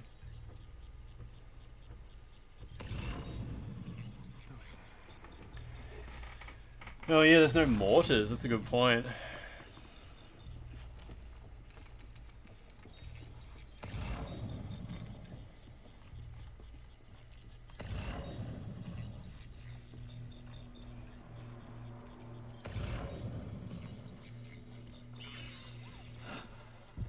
It's too slow. Come on, Sam.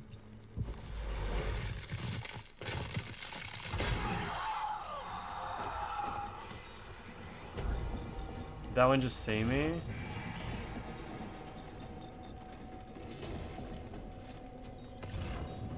Nah.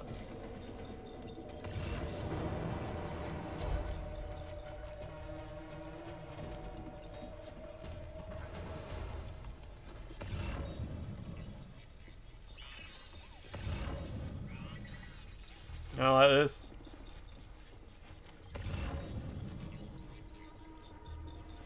Oh, 12. How you doing? How you doing?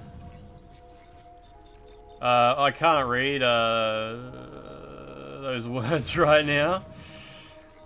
Looks like there's a bit going on there.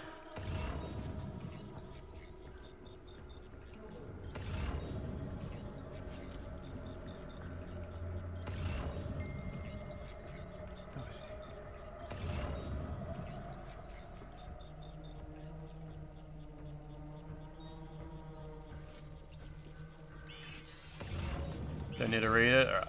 Saw something about Cayman pants.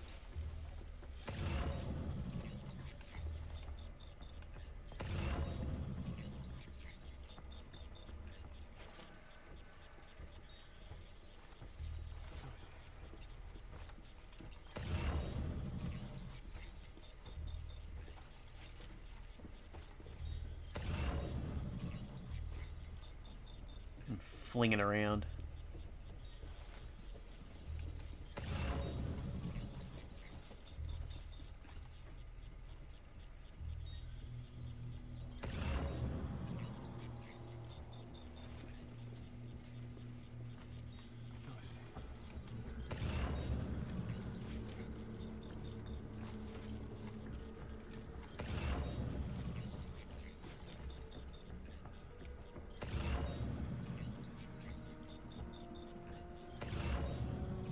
He's backing himself into that corner.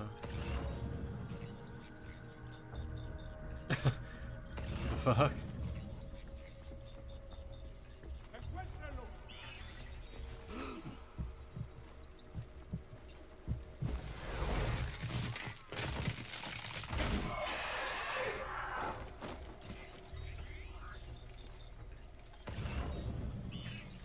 What the fuck's the other one? Oh, he's right there.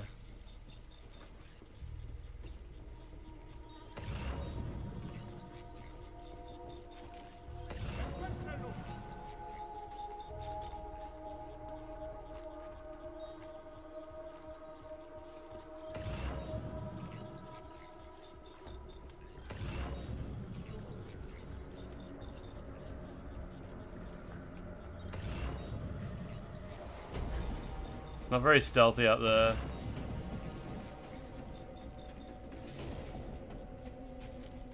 Wonder if he maybe saw me. He might have.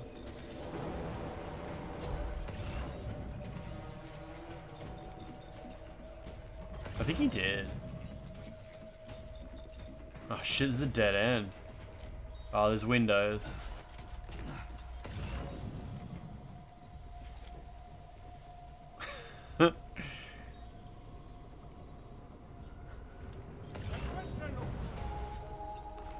They love that roof. This game reminds you of Mortgage. I still don't know what mortgage means. Damn, 12. Mortal Kombat 2 trailer soon. I saw the Johnny Cage teaser.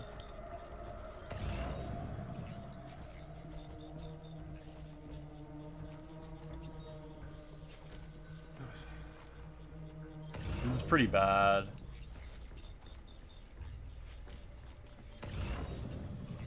Not a big fan of this situation.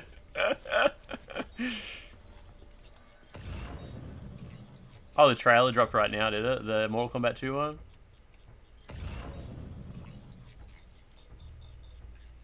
Mortgage is when you spend a lot of time thinking about death.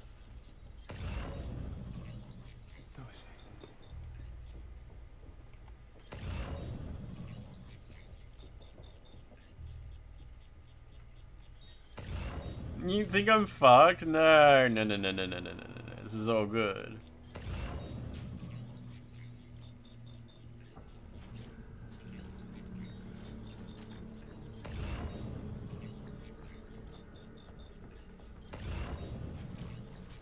This guy just loves playing with his G.I. Joes.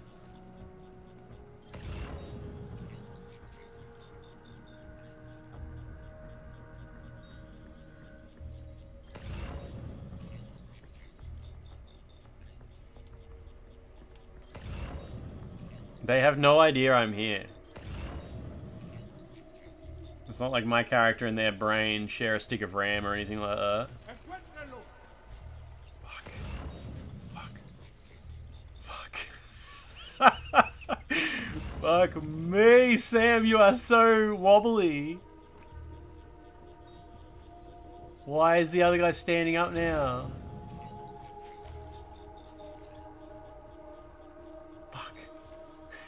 Why is he going for a walk?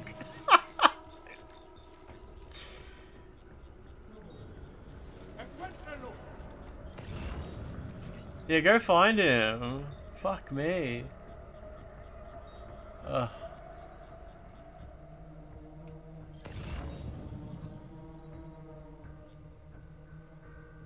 Maybe I can like go to the opposite side and climb up, you know?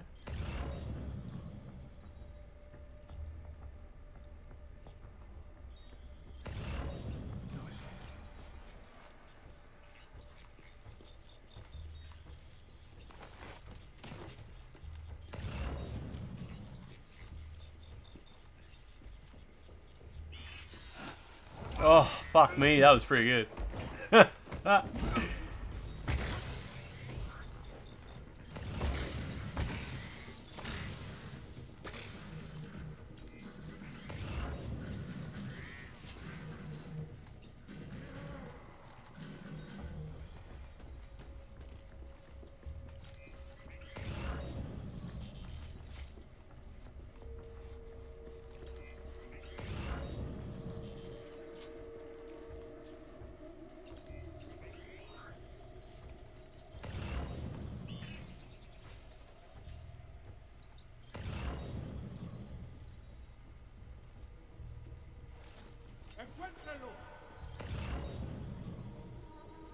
What language is he speaking? Oh man, the walls are dripping, that's cool.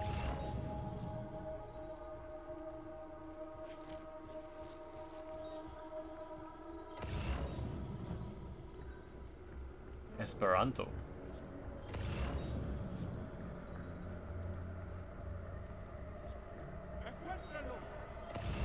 It's Spanish, okay.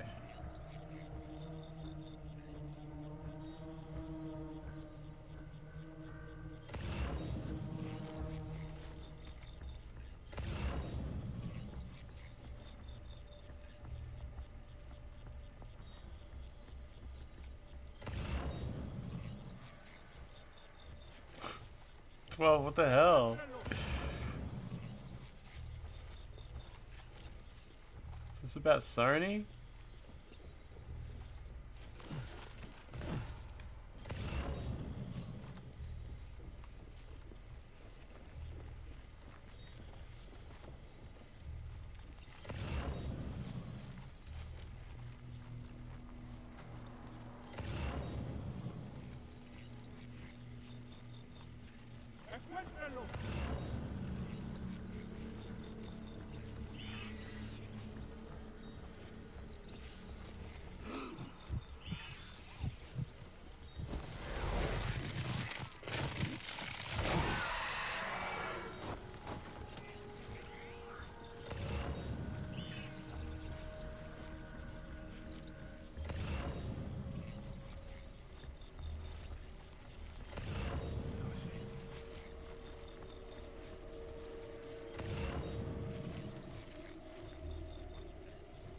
on, man. What are you doing? Come on, man.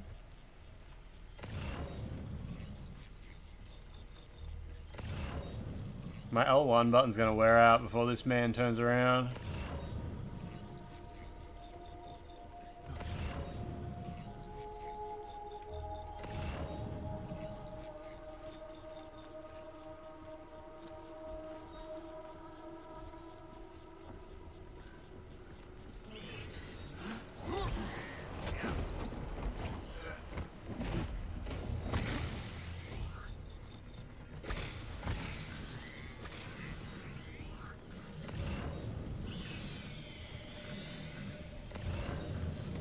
Now what?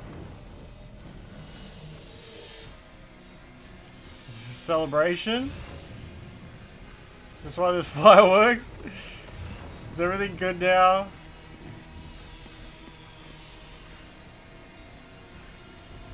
They're celebrating!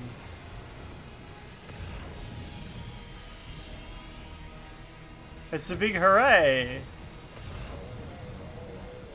Oh no, he's down there. He's still alive. He's down there. Oh.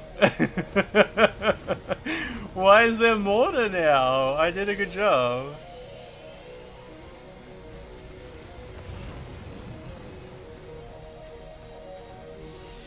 I did such a good job.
Shit. Just get a black screen. Alright, from now on, no more guns in this game, only stealth.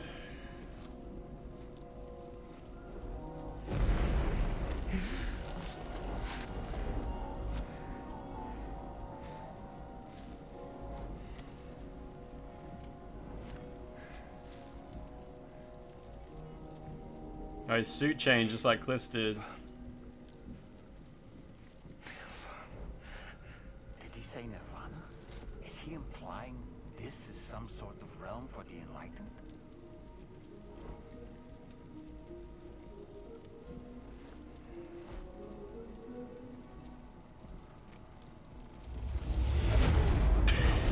Yeah, that's how I felt, Sam. That shit just happens sometimes. Sometimes you're trying to stealth a man, and then you explode.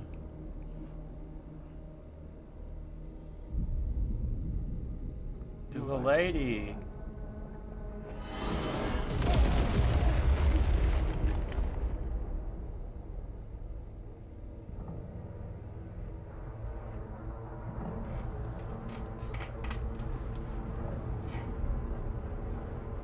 What was that crashed into him? Burning dolphin or something? Yeah, a whale maybe.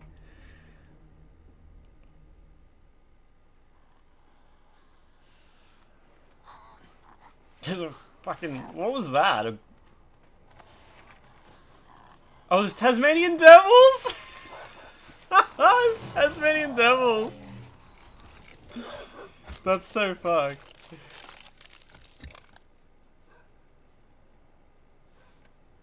Yeah, the reflections there was some planar stuff. Possibly like animated cube maps.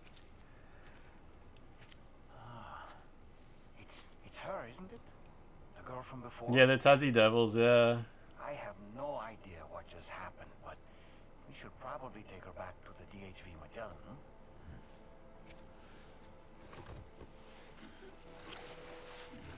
She's all soggy.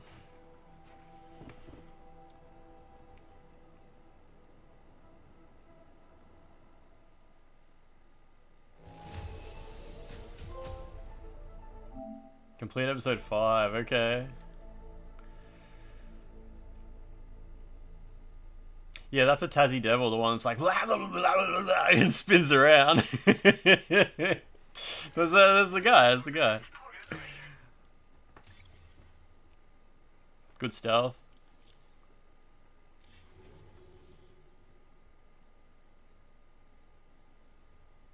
It's the sound they make, yeah. Chrysalis. I think Sam's a bit of an influencer, yeah, the man who delivers.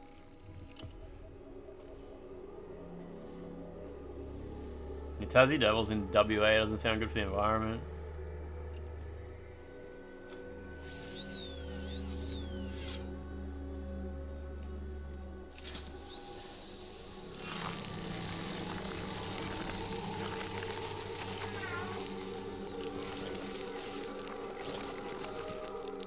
Tarcat loves that. Have I seen the Nothing Phone 3? Oh, maybe a little bit. I might have seen a YouTube video or something about it. You gonna get one? Become an Android guy?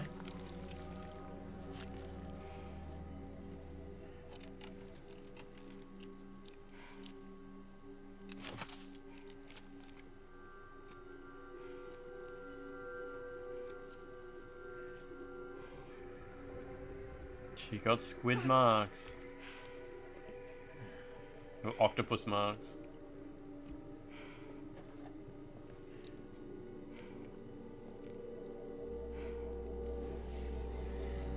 Ew.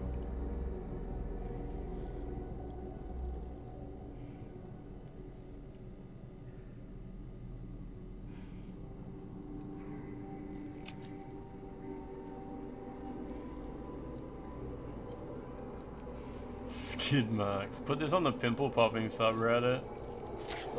I love that shit. Oh no, I made it old again.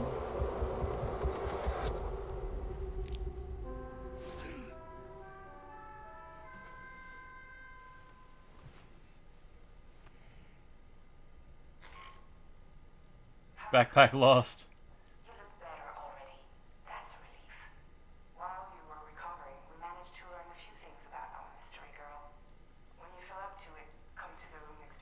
George Miller was a doctor before being a movie director? I didn't know that. Take your time, Sam. Are you sure you're all right, Sam? I did notice that you were tossing and turning in your sleep. And I'm still not sure what to make of the girl we found in that other place. Why don't we do as Fragile suggested? George Miller, the director. He directed Happy Feet. You know Happy Feet? The CGI Penguin movie? That's George Miller. The brigands are up to something. Unidentified cargo spotted. Fuck yeah, I like that. Fuck yeah.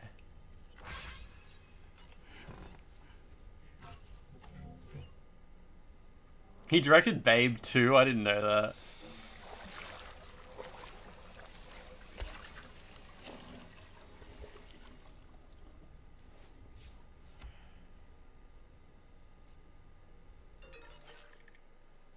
Phone's making noises?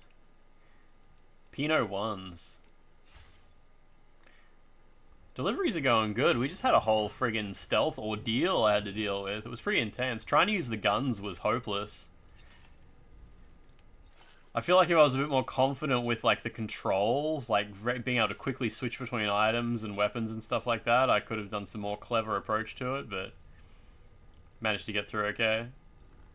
Anyway, I'm going to stop here. This is, I think this is an okay place to stop, because I have a feeling it's going to be like, I think it's going to play like a bunch of cutscenes. I think there's going to be a large number of cutscenes we're about to play in sequence. And I kind of like to start with some storyline stuff, so it gets me on. I don't want to like watch a bunch of cutscenes and they'll be like, okay, Sam, now that we've explained everything, go do that mission and then like end it there, and then when I come back next, I'll be like, what was I doing? In sequence, you say? In sequence, you say? Let me actually turn this off though, because I left it turned on overnight last time. That worked. That did work. It's Friday tomorrow, so only God knows. Have a sook, cunt. 12, what's going on? What are you doing? What are you doing? What were you writing before about some man ejaculating in his pants or something like that? It's a little bit difficult to concentrate when I was trying to stealth that. Man, what's a sook? It's like crying. It's like having a cry, like a baby wah wah. Sookie baby is what Australians will say. 12 probably likes other men's cum. So we can find someone to raid. I'm gonna go to bed. It's gonna be Friday. Oh man, it's been a really long day. So much Wu Chang. Yeah, a sook is a sad tantrum. Crybaby wah